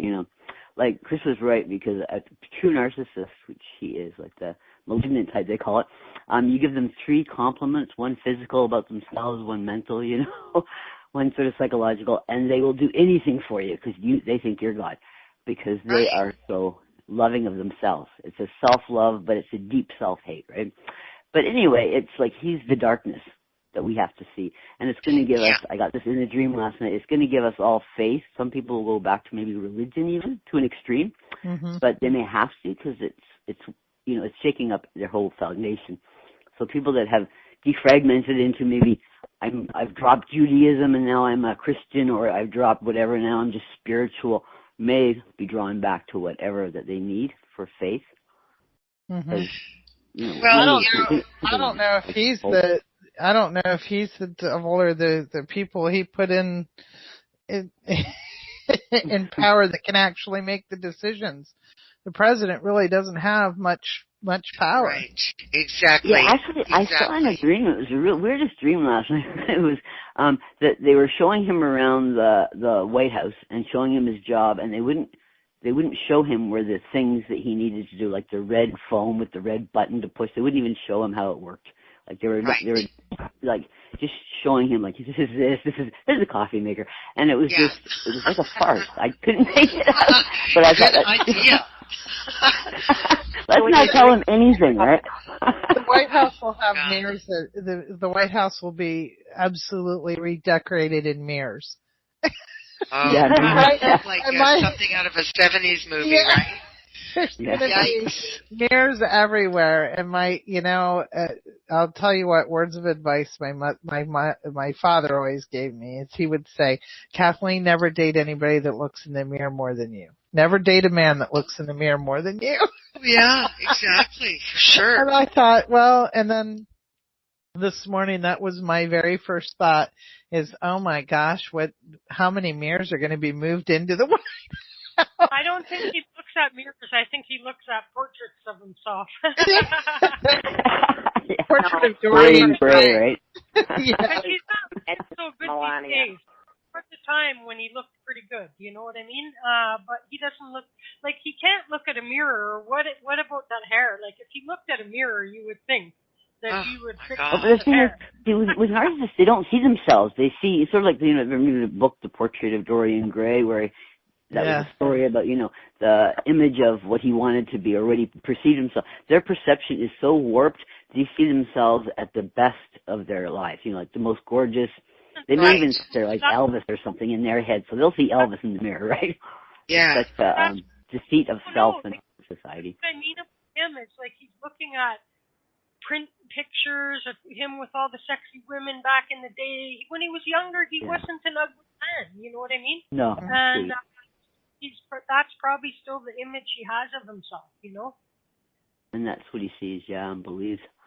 But he's kind of like the culmination of all that's wrong with humanity's society. Yes, yeah. Like, look at everybody now. It's all selfies. Like if that could be seen as narcissism. Yeah. Yeah, that's a young girl that said that on Facebook the other day. Oh, is that right? I didn't see that. That's interesting, yeah. But I feel like because I remember I guess. The only way I could illustrate what I'm trying to say is like when I was younger, I asked my dad something. What was it?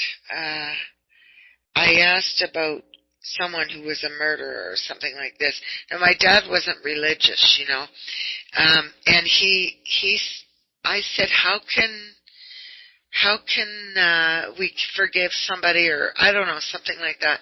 And he says, something like, well, we all have the capacity to be a murderer. We all have that capacity within ourselves. So that's how we can understand the person who has done something like that, And maybe that's how we can understand the new president-elect, Yeah. He's just a puppet. He doesn't really have any power. I mean, that's seriously Who has the power? I think the House and the Senate have the power. Yeah, They do. The president doesn't have any power. Huh. He's the scapegoat. He's the finger pointer. He's what they put everybody's, or he or she. They have the ability to create change, but when it comes right down to it, it's the House and the Senate and the Congress that makes all the decisions. You have people on those seats that have been there for over 38 years. That's ridiculous. That is ridiculous. And Bush was able to go to war without the Congress behind him. Yeah, I guess when it comes to that, they can, but you have to have a majority vote with that. And that's right. The House and the Senate are now a Republican majority, and the Republican majority are all ones that have been running for the White House in the last 10, 15 years. McCain, there's just, in my opinion, the president has very little power. Well, I thought that's when he went and told the big lie about the weapons of mass destruction, and that's how he got them through to go to war. Mm-hmm. You talking about the same Bush? Yes. Both yeah, he Bushes snowballed them. He yeah, didn't really. So he had to go and get permission, and he used the lie to get it. Right? Yes. Yeah, he said there was weapons of mass destruction, that they had evidence of that, so then they voted to go to war. But using a nuclear code isn't that's where he has supreme now that's different than going to war, for example. Like sending what we're talking about going to war is sending troops, because that's spending money. You know what I mean? That's spending money. Right. And so but he's the sole determiner of whether to use the nuke button or not. Yes. That's his only power, really. He is or he isn't? Is or he isn't what? Does he have the sole power or not? I understood that he wouldn't have. No. See, that declaring war and sending troops is different than pushing the button on the nuclear. Mm-hmm. Okay? Different. And so it's about the only power he has unto himself. Mm-hmm. You know what I mean? And so that's the situation. Well, that seems messed up to me. It is what it is. It is what it is. Yeah. And it's who he put into place last night. It's who he put into place is where the trouble's going to come. They're going to try to overthrow Roe v. Wade. They're going to try to rescind a lot of things that have changed rightfully in the last 15 years. And it has nothing to do with the president. It has to do with who he put into the seats. And those are the people that have the power. And those people have been trying to get into the White House for at least the last, and again, personal opinion, at least the last 15 to 20 years. And they just handed it to him on a silver platter last night. That's what they did. Yeah. The trouble won't come from Trump. He's already trouble. He doesn't, the man can't even give a speech without, I don't know if any of you guys saw Jimmy Kimmel's Drunk Trump. It was hilarious. YouTube it. It's so funny. But, at first he was like, I'm not going to use any speech writers. I know what I need to say. And, he came off as an uneducated cad, and people, his like went down. Like people weren't paying attention. They weren't. And then all of a sudden the writers came in. But, I don't feel the president has much power at all. I think he is the focus. He's what people point their finger at least Trump's used to being hated. So, we've got that in our back pocket. He scares the shit out of me because of how he talks and what he says with, how much Americans are hated. I can tell you, as somebody that's lived in America and in Canada, when traveling outside of the United States, when I use my Canadian passport to my American passport, there is a huge difference in how I am treated. Yeah. Huge. Yeah. I believe that. And actually, I don't think this is going to increase the popularity of the Americans throughout the world. Yeah. Nope. Oh, no. In fact, it's going to have a bit of a devastating effect. Like, seriously, I want to run. I don't want to be near the border. I just don't want to be around it. Like, Yeah. that's what I feel like, to be honest. Yeah. Sure. Well, like I said, I got all my kids' naturalization papers done and everything. Yeah. That's good, early. Kathleen. Mm-hmm. Yeah. That's a good thing to have ready in case things turn real ugly, Mm-hmm. Yeah, I can't have my kids in an unsafe environment, but I'll wait it out and see what happens. I mean, it's not, it's funny because, like I said, my aunt and uncle called me first thing this morning. Well, I called them 3 nights ago though and left them a message. I'm like, get the apartment ready, get the room ready. We're coming home. Depending on the election results, though. But Well, yeah, there was they brought up today. By the end of the month, that lawsuit for him against the university, Trump University, will finally go to court. And then after that, they brought up the fact that the Treasury Department is still auditing his taxes, and technically, he can appoint anyone he wants to the head of the IRS. right. And I don't understand how you could have a fair trial with someone who has the title of the President of the United States. I mean, You can't. how would you have an unbiased court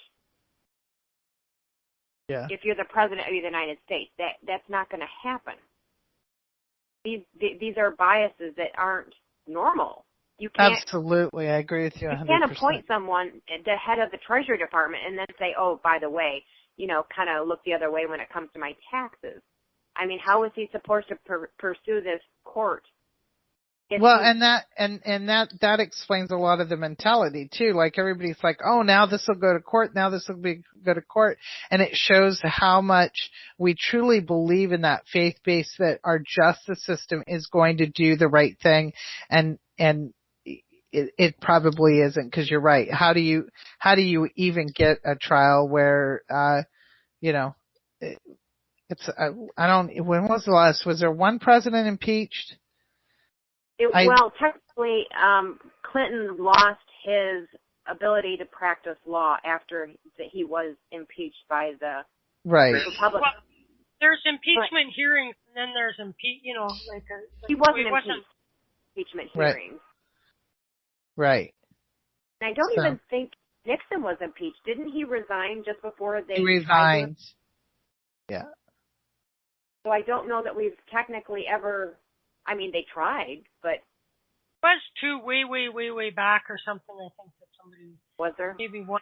Yeah, but either way. They said that. I thought they said that 47% did not vote.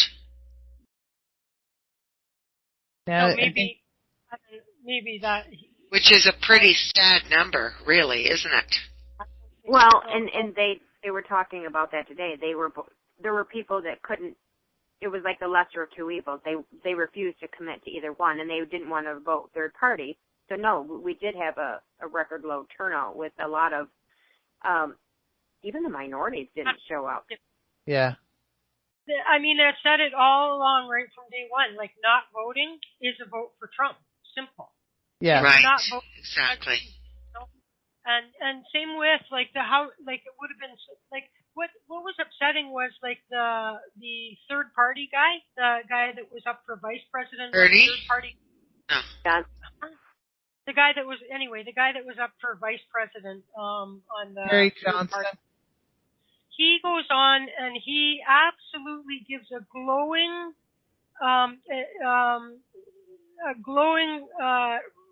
support for Hillary Clinton, but they refused to drop off the ticket, right? And he absolutely condemned voting for. So he was like, "Don't vote for Trump. Vote for Hillary if you're not going to vote for us." You know what I mean? And it should have, like, if they would have had the independent vote, then it might have been a whole different ball game. You know? And either way, you can't go back and Now, if there was bullshit going on with, with the hacking and with Russia, hey, listen, if Russia was in there getting everybody's effing emails, you know what I mean? They have the art of hacking down, and so who knows what. But listen, like, that's the way it is. It's, we have what we have, and that's why I say, like, let's let him hang himself or do a good job. You know what I mean? Right. Let him hang himself I don't or know. do a good job. I honestly don't know if he'll make it to office. I think he might get assassinated. Well, I think he'll have a legal. His vice president is horrible. That Pence guy, he's like twice as right wing Fruit Loop. He thinks that women who have an abortion should be prosecuted. He thinks that people that have He said the LGBT community, if they try to apply for a marriage license, then maybe they should be prosecuted. I mean, I think that's his biggest life insurance policy right there, because usually it is with the unpopular presidential votes. They pick a running mate that a vice president that's going to be worse if they get knocked off. But I think that there was a visceral reaction to Trump, and I think some people are not stable. So I'm not so sure he won't be taken out. I agree. They said that there was 3 tanks in front of Trump Towers last night filled with sand to absorb the bomb blows, just because there was death threats. Yeah. So I agree. Yeah. Death threats on who? Trump? On Trump Tower, on Trump, all his assets. It's definitely history in the making. And this is a prime example. I was talking to my daughter about it because she was devastated. 14 years old, she's devastated. And I said, well, this is due process. You really have to. A vote does matter. Like Chris said, when people are like, well, I refuse to vote. There was one girl on Facebook today, and I have not engaged in any kind of argument on Facebook. I lost 2 friends over this because they literally sent me nasty messages about I need to vote for him and what kind of traitor I am, and I'm not American. I was given a chance in this country, so I need to. They were just really nasty. So I just, they told me to unfriend them, so I did. It wasn't any hoopla or anything, but my daughter was talking about that, and I said, I showed one of the girls, I said, here's a prime example. I said, she's been talking politics for weeks on her page. She keeps talking about how scared she is about her future, and it was all about how Hillary was bad. And this woman is, in the LGBT community. And I said, and then today she goes, well, that's precisely why I didn't vote, because I didn't want to vote for the lesser of the 2 evils. And I said, see, her vote gave him what he needed. And I said, and the second thing is everybody votes matter. It takes 10 minutes to get there, sign up, and vote. And I taught her, I said to my daughter, I said, no matter what, when you reach that age and you're able to vote, I don't care if you go in there and you write, Mr. Green Jeans, you vote. You vote and you make your voice matter, because you think it doesn't matter, but it really does. And if everybody had that mentality last night, we would not be where we're at right now. We wouldn't even be having this discussion. No. So. No. Well, it's not just a privilege, it's kind of a responsibility, right? Sure. To your general community, whatever that involves. Well, sure. That's the way we were brought up. Right. And if Pence has his way, we won't be able, there's going to be, women aren't going to be allowed to vote in the next election anyway, so. Yeah, he's absolutely batshit crazy. And there was some voter suppression that went on as well, apparently. Yeah. Oh, yeah. I think they'll find a lot out. as somebody that lives in America, I was born, I have dual citizenship. America does not recognize that.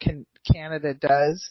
Other countries do. But, as somebody I do have to say, moving to America, I was given great opportunity that I would not have if I had stayed in Canada. Really? Yes, I would not have the education. I have degrees. I have 3 degrees that I would not have been able to obtain in Canada. I own a home. I was able to own more than one home. I have excellent health care here with shitty insurance. I don't agree with healthcare being a for-profit industry here, and that's something that's different from Canada. But there has been a lot of, and I know it sounds like I bash on America a lot, but I'm actually, there's a lot of great stuff about this country, and I feel this election will bring the best out. Right now it's got everybody out of whack, but I really truly feel that this will bring out the best in everybody. I think this is going to bring back the village. It's going to bring back that mentality of watching out for each other, for helping each other, for creating things. It's going to teach us to stand up to our government, because our government is corrupt. I don't think our government's the only one that's corrupt, but honest to God, I had great opportunity here. I can remember when I moved here, I smoked at the time. I went to the gas station. I couldn't believe that I could buy a half sack of beer and a pack of cigarettes and candy all in the same store. And I paid less than $10 for it at the time. And that was in the late 80s. So I was like, oh my gosh, even to this day, when I go grocery shopping, I get a thrill that I can get a gallon of milk for the price that I do in the eggs. There are definitely some things in the United States that are really great. Yeah, there's definitely, and for both countries. Now, I don't know if I'll stay here under this leadership. I truly, truly did get everything situated because it scares the shit out of me. And it's not just him, it's who he put into place that has the power. And that makes me nervous. So, but there was a prediction a long time ago about civil war breaking out in the U.S. Well, yeah. I mean, yeah. Right? You never. More than one? Well, no, a civil war. I don't mean the civil war that occurred way back. That would be a prediction that could possibly surface was civil war in the U.S. Yeah. I mean, at the time you hear it, you think, well, that's not possible, right? Well, I've always thought that is possible, but I think it'll have more to do not with who's in power. I think the civil war will occur because I think the general public will find out that there's been cures for certain diseases that have been used for benefit and profit, and I believe that civil war will not just be in America. I think that'll be worldwide. But that's kind of a bingo moment, isn't it? Because, I mean, the point is that when people wake up and see how they're being shafted, they're going to be pissed off. Yeah. Well, now that I use cancer as an example. Yeah. Everybody I know has been touched by that disease, and it has become very, very predominant in the last 10 years. Younger and younger people are being diagnosed with it, and it is because of something that's being forced into our bodies. And we can't escape it because of the labeling laws, and that's true in Canada and the United States. But that's too, North Kathleen, America. It's in the environment. Like, it's not just what we're ingesting.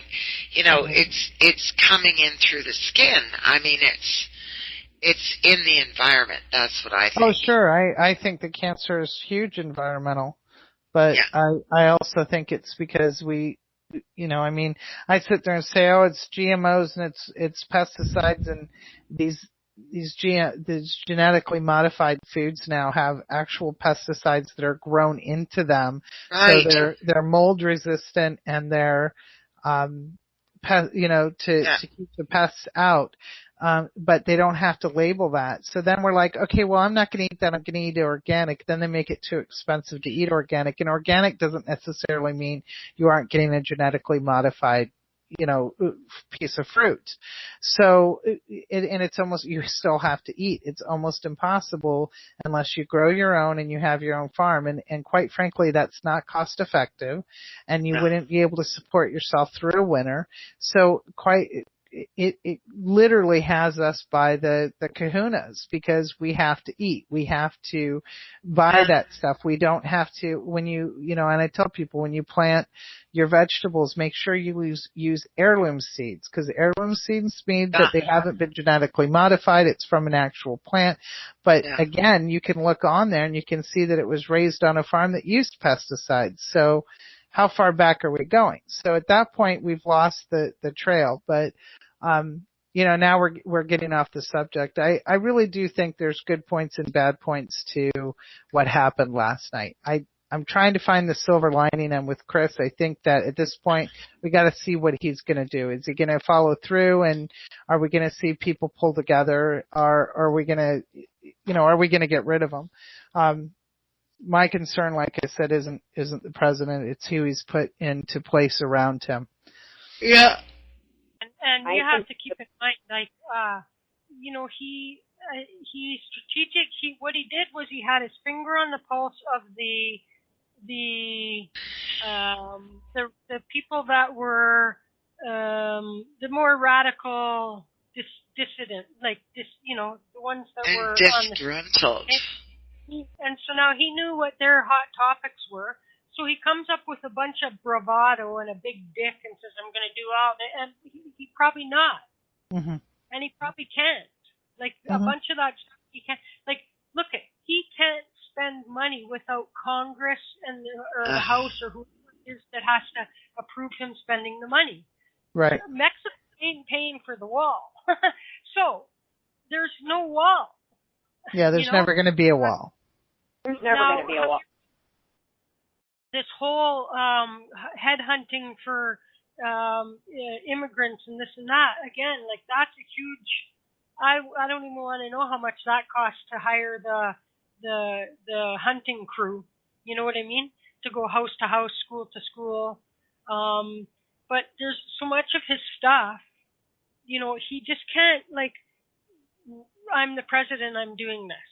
He can't. Right. And so. I've heard it said many times, on the healthcare thing. What's happened is that the Republicans have made a lot of noise about it to make them look bad, so they could win. So on that 1.2, that would make them, help win the election. They don't. They know that they can't rescind the healthcare because they got nothing to replace it with.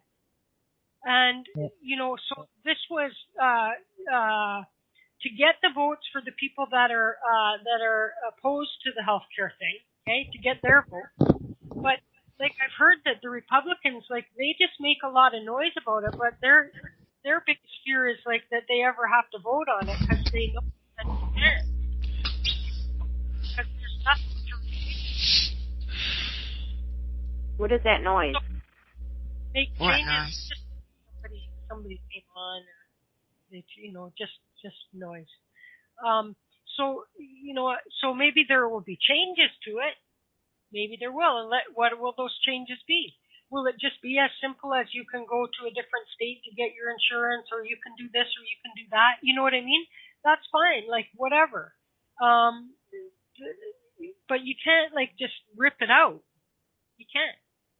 Right. I think the Republicans know that. Mm-hmm. But that's been the little thing to, because it's in the pocket. Yeah, they got to get the votes for the people that are outraged about it. Listen, there's a bunch of people that are outraged about stuff they don't even know about. They don't even know the truth or the details or anything. They just jumping on a bandwagon to be pissed off about something, Mm-hmm. And so, I have to keep saying, like, let's see what he does. Yeah, we'll see what he. absolutely. It's going to be, I don't know. I guess we're witnessing history, and our kids are witnessing history, and I've said it 100 times. This next generation is going to change the world. All this stuff is happening because shit's got to change. It's got to change. Really sad part is that what we showed is that a bully won, and he was a bully. He was being a bully. He was a bully. Yeah, he is a bully. And then having his wife go and make a speech about internet harassment, which is precisely what. I know. And that kind of blew my mind. You know what I mean? But the most hypocritical I've ever heard. Craziness. And then, like, I don't know, it seems like maybe his wife didn't work illegally before she ever got her proper citizenship too. Like, right. Dirty. There's a thing we call in law is like, you better come to court with clean hands. And what so many people see or they wanted to ignore because I think that there's so much. See, it's like I said the other night. You say one thing 10,000 times and people will, and so they keep repeating this Hillary stuff, which there's never been any, like I said no at proof. the beginning they spent more money investigating Hillary Clinton, okay, than 9/11. And they didn't find anything to indict her. They didn't find anything. So, and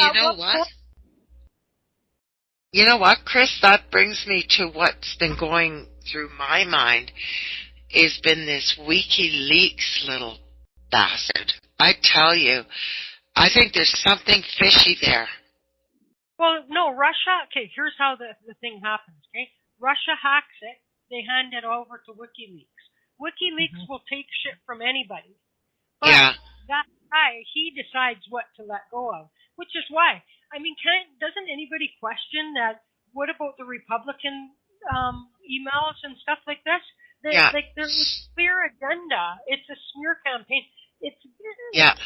That's what I'm saying. The problem with him is he had an agenda, and he manipulated the data and the results to make it look a certain way, and that's not being impartial and just, releasing data and information for people to make up their own minds. So, as far as I'm concerned, he has lost all credibility in my mind. Well, the FBI, in my opinion, the FBI won this election for Donald Trump. When you look couple of days before the FBI guy goes out with this thing, Hillary was light years ahead, really. And then in the week that he makes this letter known and then says nothing for a week until it's like the eve of the election. And then he comes in and says, oh, yeah, there was nothing there. Fuck you, buddy. Yeah. But isn't that Julian Assange, isn't he hiding out in the Russian embassy? Oh, no, that's Snowden. No, he's in Germany. He's in Germany. Was hiding out, I think is he the guy that was hiding out in the London church or something like that? Assange? Or Snowden? Huh? No, not Snowden. No. No, Julian Assange, which is the WikiLeaks guy. Oh, I thought he was still in Germany. There was something to do with sex charges or something. Here, let me see. We haven't heard anything to do. Yeah, he was up for some kind of sexual assault too. This WikiLeaks guy. Well, if you grab him by the biscuit, it's okay. Haha. That's right. Oh, yeah, Kathleen, yeah. Yeah, that's right, I mean, it's not sexual harassment if you grab them in a certain place. So, I don't know. It's gotten, like I said, I have I have a wonderful life here. I have a wonderful husband who I truly am crazy head over heels in love with. And he was raised here and I don't, he's a good man. You know, he's like, I just want to be able to support my family and my kids and be able to, retire. And I miss home terribly even before this was going on because I was very connected to the land of where I grew up. I'm very connected. I'm a very proud Canadian. And some of you know that quite well, but I really, really, truly, would like to see where this goes just because of the opportunities that are available for my children here. I mean, in Canada, once my parents would pass, there was no way I could get their house or they couldn't pass it on to us. There's a whole bunch of stuff that goes on there as well that doesn't leave people in a good place. And here there are a lot of there's a lot of things that can happen that you know, it's not like there isn't homeless here because there is, obviously. There are some things in Canada that are better when it comes to treating the indigent. The social laws in Canada are not as they are here. There are definitely segregation here when it comes to social laws. But at the same time, there's, when I had my cancer and I had to go through those treatments with insurance, it was still incredibly expensive. But in Canada, I don't know, I probably would have lost a lot more. And I was able, there were resources here that helped me pay for the medication that my insurance didn't pay. There's resources available. There's places here. And I know it's in Canada as well, you know, where they'll come in and they'll clean your house for you for free if you're going through treatments and all sorts of stuff here that wasn't. So I don't want to be America bashing today. I think that Trump winning the election does that enough. I want everybody to see, you know, I want people to see the good that's in here. There are people that really are saying, you know, it's not okay what he said. And even though everybody the majority didn't speak, it was an electoral vote. So, you know, is our government corrupt? Yeah, sure. Okay. So what do we do about it? So, but we all have to go on, like today I got up and I still paid my bills. Today I got up and I still did my job. Today I got up and I still made sure my kids were, you know, had clean clothes on before they went to school. So, you know, I mean, when it's all said and done, we're still going to live life the way that we need to live life. And, we're still going to get what we need. And, you know, and this isn't a stab at Canada, but you know what? I can get 2-3 gallons of milk at a time here. And it's, and I can get 3 gallons of milk for what it costs for one in Canada. Oh yeah, well look at our dollar though, Kathleen. Yeah, well. Our dollar, you know. How much is a gallon of milk? You can get a gallon of milk here for $2.89. Yeah, like people in BC used to go shopping across the border. We did when I lived in BC. We drove every month across over to Bellingham to do our grocery Yeah, that's right. And they do stuff like gas, milk, you know, all that stuff, right? Yeah. I never drank milk, so I never knew how much it cost. Well, when you have kids, you know, you know, it was just. Like seriously, I can feed, you know, and I know a lot of people aren't meat eaters, but I can get groceries with 5 nights a week, with, you know, meals that involve meat and full meals, 3 meals a day plus snacks for a whole month for less than $250 for a family of 5. And there's no way I could touch that in Canada. There's just no way. No, it's expensive to live in Canada. But listen, that's Ohio, and so there's still places in the States though where. Oh, sure, California, and yeah. You know, and so yeah, like you know, it's hard to it's impossible to compare apples and apples because the dollar's different and then regionally speaking, right? Regionally speaking, the differences, and so you know, but still, nonetheless. I don't know about, there's pluses and minuses to everybody's system, really. Absolutely. Absolutely. I just really wish that if one thing would happen out of this ugly mess is that they would do campaign reform, and that that would have to be a lot more civilized. Like, you can't just say shit. You better have the facts to back it up, or you can't say it. Right.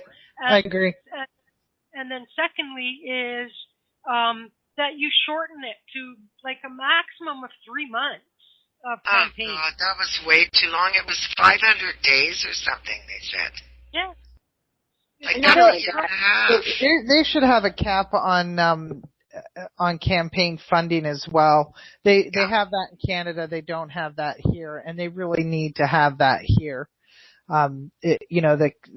There needs to be a cap on that. Yeah, there's a lot of changes I think that they could make that would make for a much better system, you know what I mean? Yeah. Oh, God. Truly uncivilized. I mean, for what's supposed to be the greatest country, blah, blah, terribly uncivilized. And I haven't even, I truly haven't been watching, all this shit, right? No. But I did catch a little glimpse on the bottom, runner or whatever along with the volume off something about guns, or somebody got shot at a polling station or something. I don't know what that was about, or who that was, but the whole process was really uncivilized. When you got a guy that is making these kind of statements about people, and then as soon as he wins that part, so when he got the Republican nomination, now all of a sudden some of these guys, great guy. Wait a minute, last week you told us that, whatever, right? And so that's my point. I think that it should be absolutely no-brainer that in a campaign you can only say what is fact and provable, and that's it. I think that people were baffled by so much bullshit this go around. What he did was he masterfully did a mind manipulation, and that's what he did. Deflected, smoke and mirrors and a bunch of lies. Mm-hmm.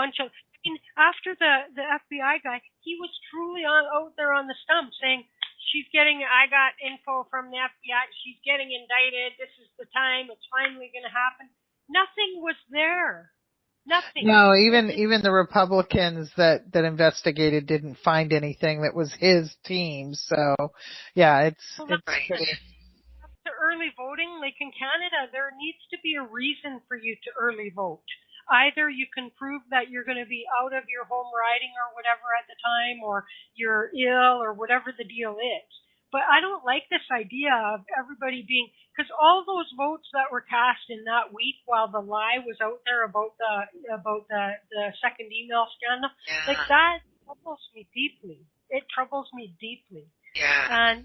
And then there you had Trump going, if you voted for Hillary and you have buyer's remorse, you can still go change your vote if you're in this place or that place. And this is all going on in between the silence of the FBI. That fucking guy should have kept his mouth shut. Yeah. He truly influenced this election. Yeah. Truly. Yeah. Yeah. I don't know if somebody got a hold of him and they had dirty pictures of him with children, or you know what I mean. I'm not trying to say that, but I mean that they had some blackmail material on him, or they had something on him, and that's what forced him to put the letter out in the first place. And then that's what kept him, they made him keep shut up about it until, a day before? Was it a day or 2 days before voting day that the truth came out, that there was nothing there? Right. And how many millions of votes got cast in the meanwhile? It's gross. So I think that early voting should be not allowed unless there's a justified reason why you have to early vote. Because all the information is not in yet. Right. And I just think that people can manipulate the information as we saw, and it's just, I think that there were a bunch of people that were maybe sitting on the fence, and then when that came out by the FBI, they're like, oh, that Hillary, forget about that. I'm going now, and I'm going for Trump. You know what I mean? Yeah. And there was nothing there. Nothing. Again, that poor woman has been so witch hunted. Yeah. I mean, seriously.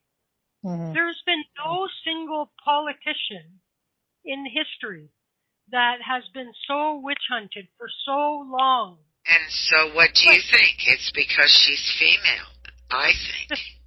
The threat is A, Democrat, B, female. Yeah, female. Yeah. And C, she's smart. Yeah, she's very smart. She did a hell of a job the first time she was in office. Very, very threatened by her. And, still the way the world is, it's still the way the world is. I mean, we can see it in many other areas, not just politics. Like, I've seen it in other things, Why do these male artists take the center stage all the time, The music business is all friggin', run by men. And still, to this day, it's different being a female, and it's a real problem when, like, I was raised to be independent, right? And I was never once in my life ever told that I couldn't do something because I was a female, However, out there in the world, there's a lot of people that don't like women. And, they don't like strong ones either. It's a real problem. We need to address it. Like, there's a gender pay gap that women aren't even making the same amount of money. It's going to be 40 more years before that can happen. Oh, my God. Like, seriously, if you think about it, like when you appoint a Supreme Court justice, okay, it's for life until they die or until they resign, And if he gets to appoint, say three of them, okay, in this 4-year period, right. And that's going to grossly tip the balance way out of proportion. And if he goes for guys that are around 50, you know what I mean? Right. Theoretically, he could have like at least 30 years there, at least 30 years of them, at least 30 years. Now in Canada, do you remember when they had the whole pay equity, and they took like the government of Canada to court for pay equity, all the government workers? And it took decades to do, but it was finally the Supreme Court that wound up ruling on that. So if that would be the equivalent there, and you have, say, what is it, like 4-4 now, so it'll be 5-4, and then 3 more are going to possibly go, maybe 2 or 3 more. Like, it could be as much as 7-3, 7-2, or, you know what I'm saying? Like, it won't even be close to being balanced. And so, and now we can jail women or something who had gotten an abortion or whatever, Well, how is it different from the witch hunts of Salem? Like, is what I'm kind of saying. Like, it's a modern witch hunt, Well, sure, it's a modern witch hunt, but I think that's a perception thing when it comes to that, Deb. I mean, we definitely don't get paid as well, and we definitely don't have. You're right about the music industry. Sure, but that's also Hollywood. But it has become a modern witch hunt. I don't think Hillary will ever run again because she's tired. And she's going to be too old by the time forward. That's twice now for her. But I just go back and say, like, if Donald Trump's daughter or a granddaughter or something like that got raped and got pregnant by being raped, you better freaking believe that he would be on board with having an abortion. Yeah. You know what I mean? Mm-hmm. Right. But it's still up to them. It's like I said the other night, if men got pregnant, we'd have a whole different ball game as it relates to these kinds of issues. Right. Yeah. A whole different ball game. Yeah. They don't have any perspective until it happens to them. Remember when Cheney's daughter came out? Yes, I do.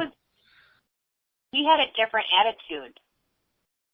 It changed. Yeah, it changed his whole life because he was really, really. At first, he tried to stick to his, I guess you would call his morals. But yes, I remember that quite well. If that wasn't a karma bus ride, eh? I know, right? He was the one who always sanctity of marriage. The sanctity of marriage. Well, he was the one voting against that. Well, listen, there were gay politicians who were being all loud and out about how opposed to gay this and gay. They were gay. Sure. Themselves. One of them got caught in that airport bathroom. I can't remember who that was now, but I remember that. So, Yeah. A lot of the stuff, when you see the real extreme fear and the biggest, loudest mouths about it, sometimes that's projection. And they're trying to, you see a guy, who's a football player, and he goes and beats up somebody for being gay, and he's gay, but he's doing that because all of his buddies would, never ever suspect then that he's gay. But not only that, he's kind of rejecting that within himself, right? Well, sure, for sure. But sometimes they very deliberately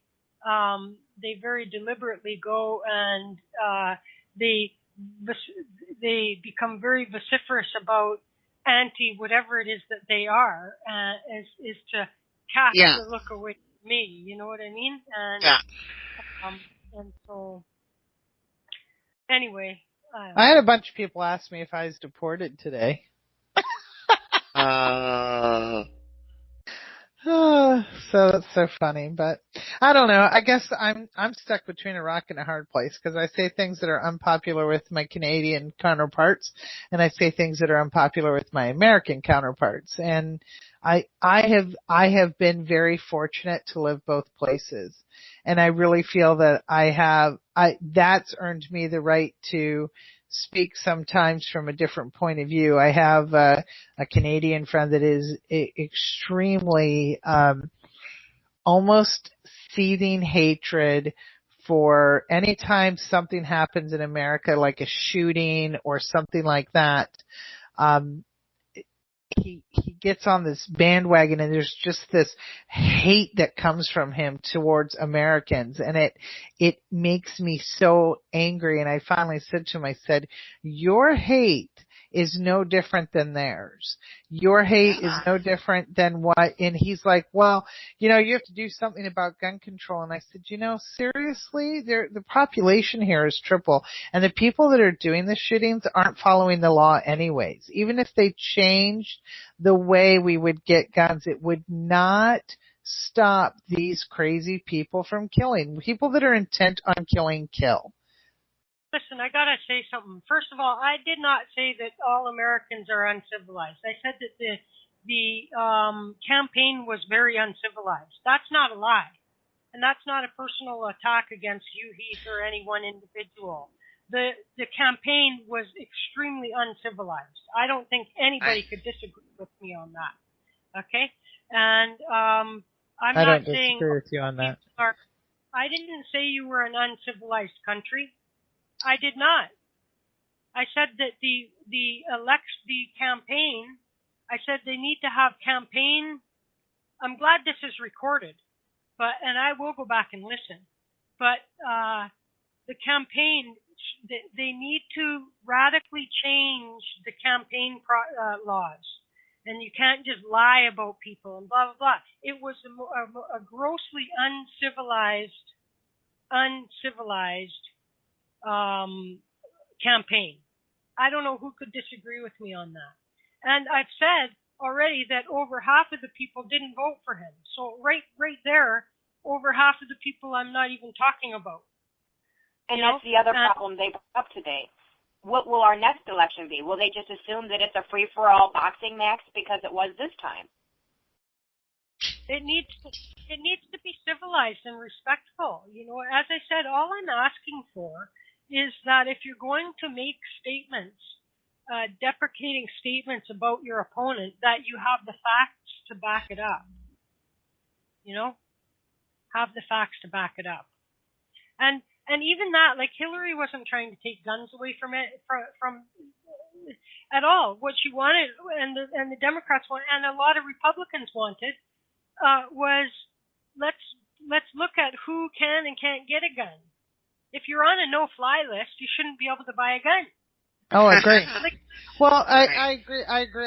I agree with that. My thing on the gun control was this particular Canadian really jumps on it, and then when I see somebody gets shot in Canada, and I'm like, so, you know, he goes, well, that was a criminal, and they got it illegally. Well, what does he think happens here? The people that have I have my concealed carry. My husband does. I'm not comfortable with a gun, but I have it. I know the education of it. I know how to use it. I know how to use it properly. Now, but I don't know but why I'm not going to go. I don't know why you need an AK-47. You don't. I agree with that. But you should be allowed to go have those. But 90% of the gun deaths in the United States are people that are intent on killing. And if it wasn't a gun, it's a pressure cooker. If it's not a pressure cooker, it's something else. The people that are doing that this gentleman from Canada jumps on my shit every time. And I said it wouldn't have mattered even if the gun control was different and it was harder to obtain. The population here is triple. They will get the AK-47s illegally. I don't agree with the AK-47s. I don't agree with that. I'm with you on that. I bet you that there's a healthy number of murders that happen in the heat of the moment, and they happen because the person has access to a gun. And that if they didn't have a gun, it wouldn't have happened that way. And even suicides. You know what I mean? In a moment of desperation, here I do have a gun. It's instant, boom. And it is your business because it's not here, but all you need to do is look at statistics, country by country, per capita. I'm not even saying I'm saying per capita, and it's pretty bad in the States. Oh, I don't disagree with that, but what I disagree with is the way he hate mongers on it for people that have it legally and are responsible and don't have AK-47s and that kind of stuff. I'm sorry, I don't. I'll tell you what, I was exposed to violent crime on a much, much more personal level in Canada than I've ever been here. Ever. And I've lived both places. So in my opinion, but again, it's just a personal thing. That's when I'm not popular with my Canadian counterparts, because had I had a little bit more control in Canada, there's a lot that gets swept under the rug too, and there's a lot of violent crimes in Canada that are extremely violent, that might not involve guns, but they're violent, and domestic violence happens everywhere. And there might be some people that wouldn't be dead if there wasn't a gun right at hand that they had, but this isn't an attack on America by me, you guys. Oh, I don't think you're attacking America. I was just talking about this person that jumps, the hatred that comes from him towards Americans, and that to me was very offensive. And I'm like, you are spreading the hate that you keep saying we have here. It's no different. It's everybody. He's like, I'm Canadian. We let refugees in. We like everybody. We love everybody. And then he spews hate for Americans. And I'm like, so your racism is against Americans. And I have experienced that. I've experienced it here in the United States as being a Canadian citizen here, and I've experienced it from Canadians being in America. Look at my wall today. Look how many of my Canadian friends are like, when are you coming home? How are you going to do it? We're putting up the wall. We don't want any of you. It was like, it was all in good fun to where I don't get offended easy that way, but that's what I'm just saying. It's not, I agree with you completely with full assault. I don't believe in AK-47s. I don't believe in that kind of stuff. But I do believe people have the right to bear arms. And I do, so. And he brings that up. I understand it, but back in the day, you had these guns, you fucking had to shove some shit down and pack it in. It took you 5 minutes to get a muzzle loader. Yeah. And so you couldn't like go and blow away 100 people in a theater in 1 minute. Yeah, you know? well, you can't. Those are illegal guns here now. You can't get an AK-47 legally here. That's what I'm saying. These people are intent. I think they're not selling them at Walmart anymore. No, AK-47s are illegal here. Oh, really? But they're not in every state, are they? They're semi-assault rifle. It's semi-automatic assault is legal, and AK-47s are illegal. Okay. Semi-auto. Eric is saying some are illegal. Mm-hmm. Some states it's legal. No, you can't. As far as I know, you can't. It's illegal in any state in the United States to have an AK-47. But they still get them, of course, and that always happens. But you do cut it down quite a bit, I guess. I wasn't raised around guns, and neither was I. Yeah, so I just, I'm an eternal pacifist here. Yeah, I mean, I'm not. I'm comfortable with them. I've learned a lot about them. I've learned how to shoot. I don't carry a gun because I'm uncomfortable with carrying a gun because of my upbringing. But at the same time, the whole reason I brought this up didn't have anything to do with gun control. It had to do with somebody in Canada that I grew up with that I was very close to spends more time online spewing hate about Americans and what we need to change when he's never lived here. He has no idea what he's talking about, and it's really truly hateful. Like I can feel the hatred that comes from him, and he's talking about how we won't let refugees in and how we're horrible people and how we're mean, and I said, wait a minute, whoa. I said, you're talking about segregation and racism and gun control and all the stuff that's wrong with our country, yet you're spewing hate at us. And I mean, it's really hateful. I mean, at some point I could probably cut and paste some of the conversations so you could see them.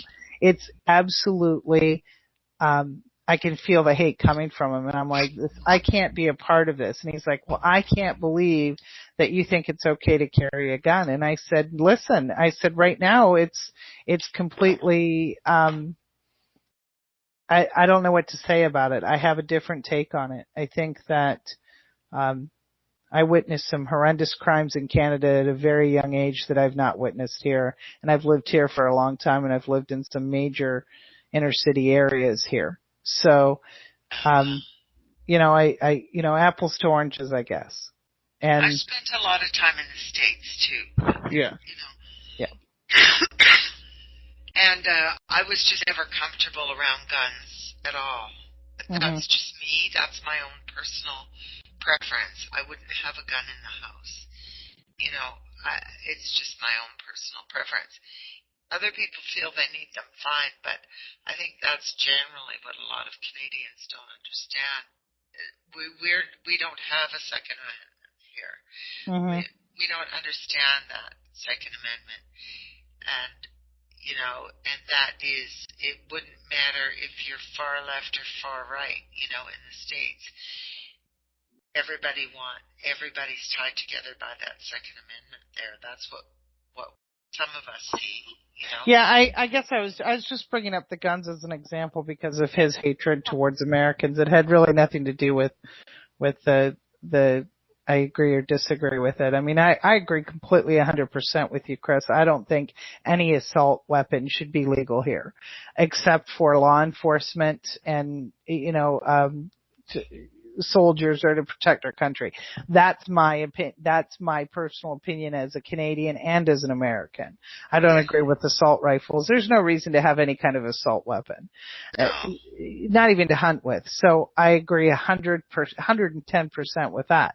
What I was just saying is that, like this morning I literally blocked him and got him out, because I couldn't, the hatred that he was calling us F-tards and because of what we did, he made, because of the election, and then he's like, people got shot and you all deserve it, and it was just this seething hatred that came from this supposedly loving Canadian that opens borders and let people in, and then he's like, we're building a wall so you dumb ass Americans can't come in. The only Americans that'll want to come to Canada are the ones that didn't vote or she would have won. And it was absolute seething hatred. Well, and it was yeah. But I just had to laugh because when I was looking up this gun stuff, I just saw something that made me laugh because the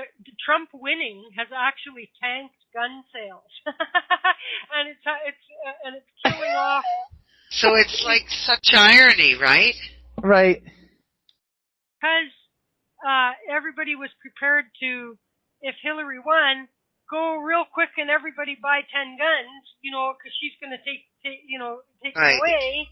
And so now that fear is gone, and now nobody's rushing to buy guns. Gun sales goes through that's hilarious. It's freaking hilarious. Makes sense. And so, yeah. It was just, I don't know. It's been an incredible ride, but if you get the chance, you have to YouTube, Jimmy Kimmel's, Drunk Trump. It's frickin' hilarious. I mean, I had tears coming down my face laughing at it. So that'll give everybody a good laugh too. You should look that up. I just wonder, on the question of, taking back government, a tyrannical government, how is that different than any of these other countries that we look at where the militia or the whatever, they go in and they assassinate and take over and do a coup and everything else? And, I thought that in a civilized society we could use legal means to do these things, And if there's a will of the people to use the legal system to do such a thing, which is to remove somebody from office, then we can do that, right? Right. I don't know why there has to be a bloodbath. I don't know why there has. So what happens if my problem with that is now we're into a definition of what's a tyrannical government. So now, how about John Hinckley? What if his defense was, I shot Ronald Reagan because he was a tyrant and I was taking back the government? You know what I mean? Our forefathers say you're innocent then. You know what I mean? And when we start to leave all of this stuff up to subjective definition, under what circumstances do you consider that it would be okay for everybody to pick up their gun and go storm the White House and kill all the politicians? Whose definition of tyranny would this fall under? You know what I mean? And so that's a failing in all I'm saying is that times were different, when the forefathers, wrote these laws in. Times are different now. And I just think that, I'm just saying though that under that circumstance, Heath, you leave those arguments open, Mhm. Oh yeah, I know. And they were fighting against the Indians. They were fighting against the French. They were fighting against the English. There was a reason that they had arms, in the 17th century. Well, true, and they were being murdered at an alarming rate for not wanting to. Your country was founded upon the mass murder of the people that were here in the first place. That's how your country was founded. Just saying. That's how Canada was founded as well. I understand, but I'm getting. But times are different. What I'm trying to say is times are different now. Right. The laws to change. Pioneers anymore.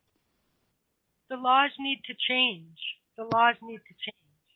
That's No, true. it's I agree with that. They do need to change. not terrible. It's fact. It's fact, and I've said the same about Canada. I've said the same to my friends in England, who say, "Oh, the Pakistanis are taking over our country." I said, "You guys came over here and took our country by shooting women and children in the back who belonged here." No, and that's no different than talking about immigration and blah. The first people were the native Indians. What about them? They were massacred and murdered. That's fact. No, that wasn't you who did it. But when people want to, here also, like, let's not conveniently forget what happened before the Declaration of Independence, or like let's go back a little bit. Let's go back. Let's remember all of the history. That's all, and so I went there because I had nothing else to say. No, I went there because, like, when somebody says a country was founded on blah, I'm like, the country, all North America, was stolen by murdering immigrants. You know what I mean? And that's what happened. They shot babies and women in the back. It's truth. They deliberately tried to infect Hudson Bay blankets with smallpox to murder the whole population of Indian people. No? Yeah. I don't mean to take that's my favorite Facebook post. If you honestly want to get rid of all the fucking immigrants, then you need to start with, all the people that are already here, Mr. Trump. And it was a picture of a Native American. Well, and that's where people are trying to. People conveniently forget about the Native American Indian, the history there.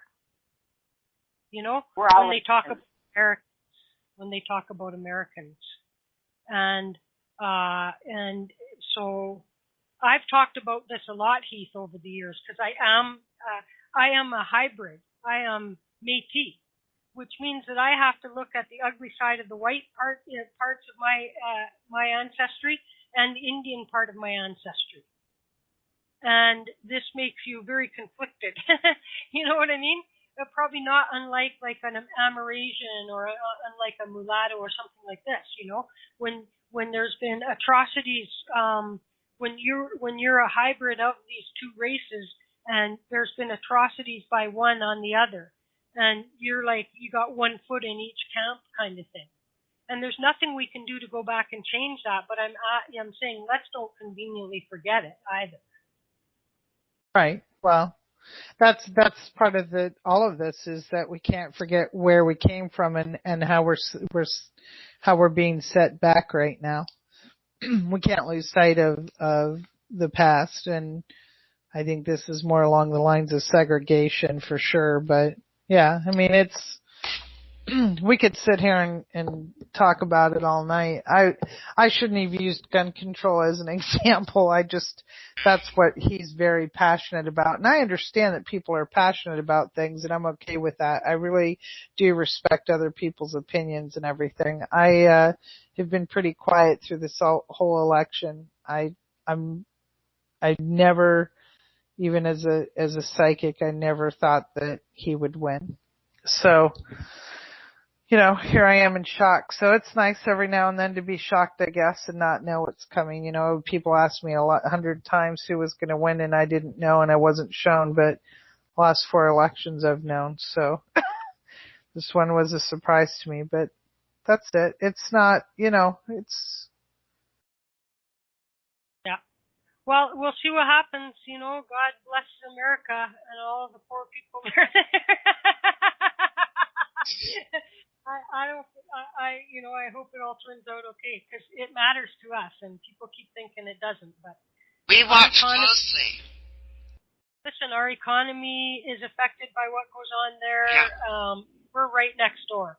So if there's nuclear, if there's people start dropping nuclear bombs on the states. Guess who's getting that? We are too. Right. we're getting the fallout of that too.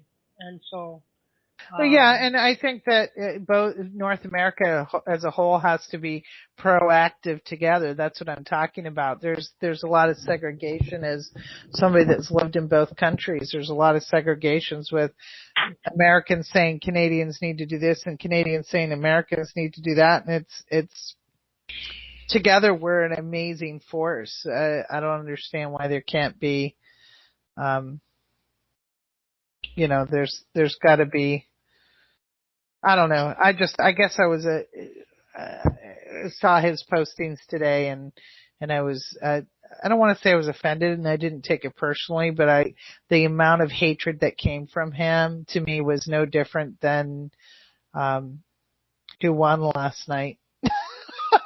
It's seething hatred. To hear him say in his post that, us not letting refugees in and not letting people marry who they want to be in love with and who they marry and not having insurance that will cover, the same sex marriage and all that kind of stuff. And, and then he was just throwing all this hatred and I'm like, your hatred towards Americans as a whole, because he didn't separate them. He didn't say some Americans. He didn't say, he was, and he's like, well, I guess you think very differently now. It looks like you must have, he kind of made it a joke. He said, you must have gone to the dark side because you like cookies.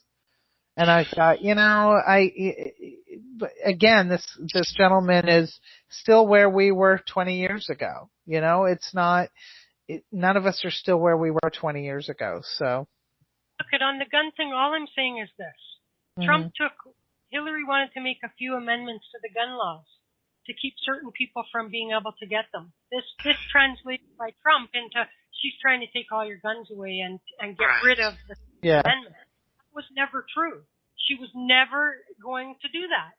And I was going back again to proper campaigning. He shouldn't be allowed to say that. It's not fact. Right. And I agree with that 100%. Listen, I would never have an abortion personally, but I would definitely advocate for the right for women to choose for themselves.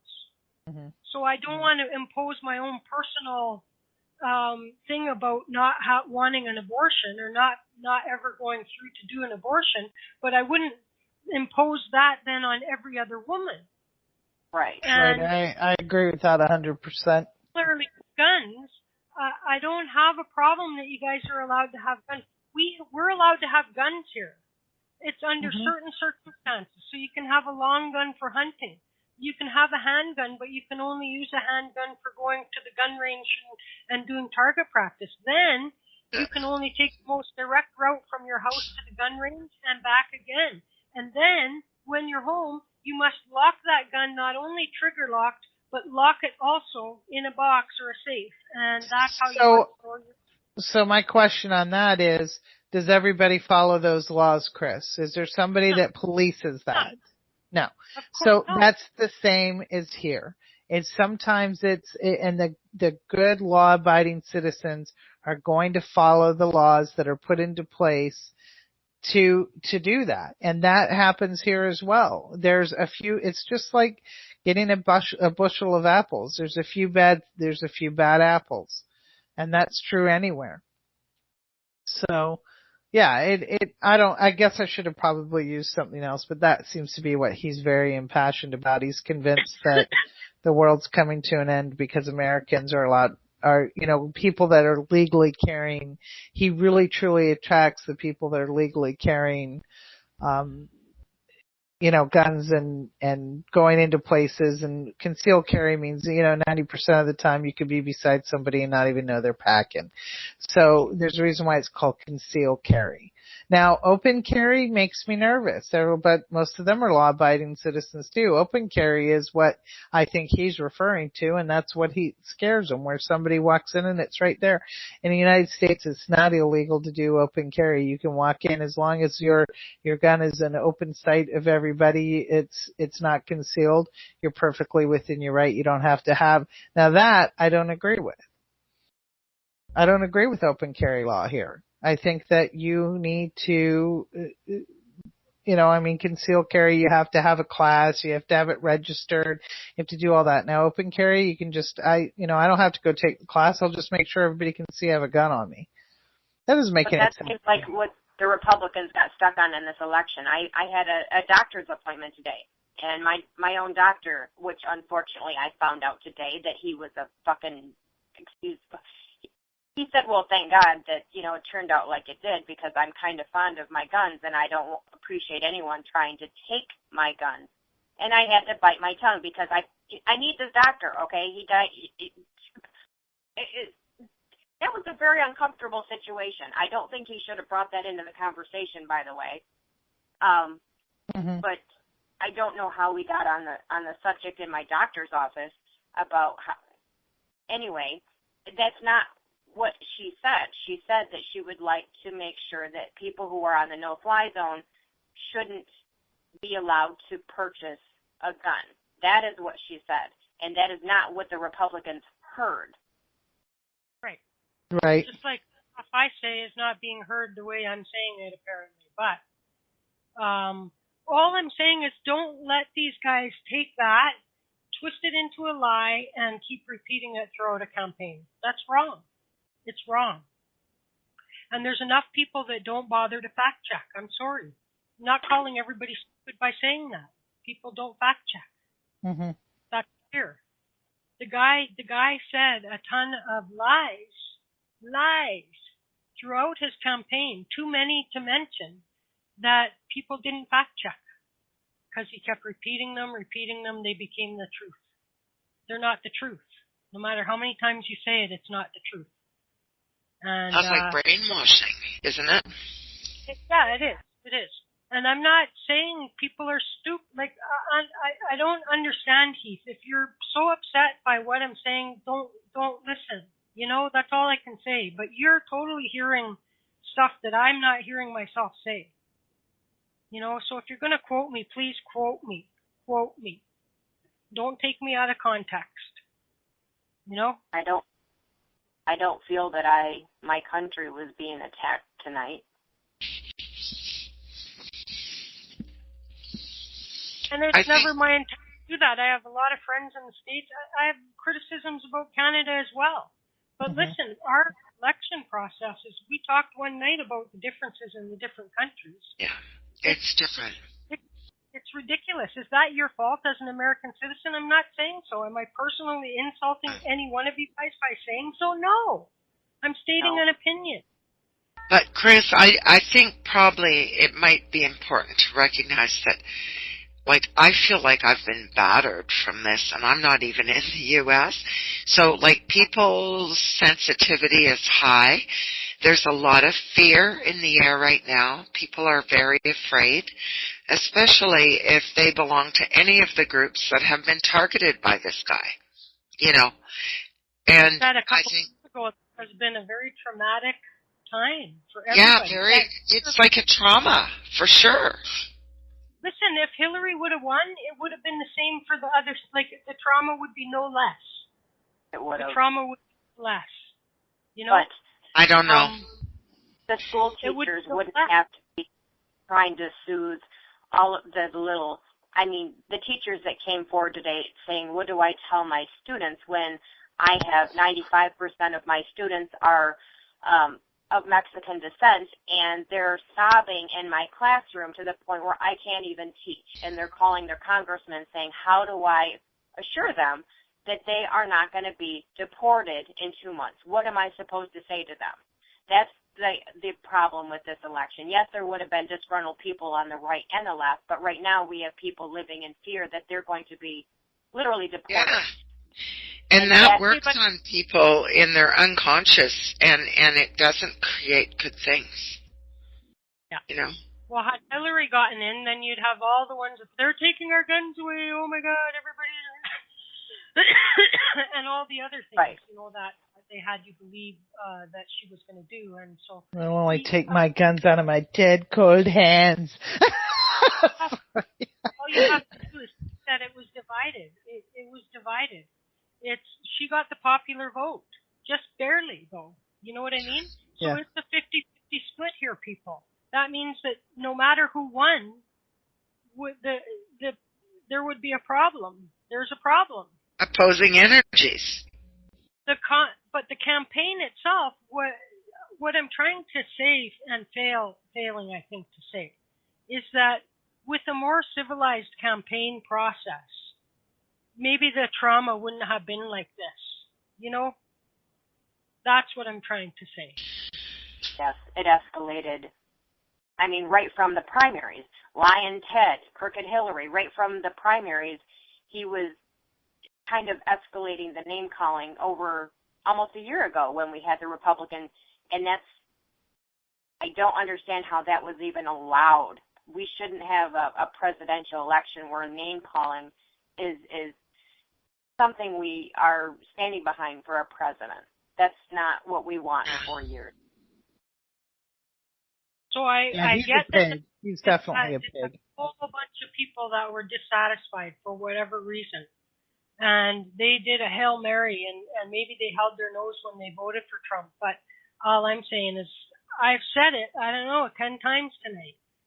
I hope that, let's give him a chance to see what he can do, and I hope that he does good for the American people. That's what I said. Like, we have the result now to live with, you know? Let's try to be optimistic. Acceptance, in a way, maybe right? he was just blowing smoke up everyone's ass just to get elected, and let's hope that's the truth. Let's just hope that half of what came out of his mouth. And therein lies the thing about the campaign. You know what I mean? Like that who could disagree that there needs to be changes to the campaign law, you know, to the whole. No, I agree with that 100%. And I believe that there, that has to be looked at as well. I think that, and I think everything has to be looked at. Like you said, we have another 40 years because the only time that's vacated is if there's death or retirement. And you're right about that. There should be a cap on that as well. But that's, one baby steps. This election is a baby step towards getting our country back. That's what I think. Yeah, it could be. And maybe there's some hope in that. Yeah. It's not about making America great again as his Trump slogan. It's about people saying, okay, this enough is enough. And this is, it's not about who they put in office. I think this is a baby step to, bringing the village back in a different kind of way. And everybody has to have a common enemy for that to happen. And you have to build community for that to happen, right? Mm-hmm. So it's the grassroots people that do that. Right. If I understand your guys' laws properly, Trump has been able to avoid giving his taxes because he said he's under audit. But he's president now. At some point, that audit has to end, and he's going to have to show his taxes, isn't he? No. Yeah, he won't. My understanding, he's been audited every year for the past 15 years. But the thing is so show the years that aren't under audit. You know what I mean? Like when you're now president, does that change? Does he have no choice but to disclose? Because how else do you find out if there's conflict of interest and financial matters and other things like that? Well, even if it's all about what they want us to know. I mean, it's not. If everybody thinks the media is stand up and honest, they're effing crazy. I mean, honestly, I don't watch the news. This is the first time I've turned on the news in 2 years. They picked on Hillary for how much she allowed herself to get paid for her speeches, and that was revealed in her taxes, in her tax return. And that it was another unfair argument because we didn't have the opportunity to look at his prior to being elected. So, yes, it is a good point. Will they finally be released once he's president, once the audit is over? But this was a big point of discussion. Yeah, I don't think they will be released, no.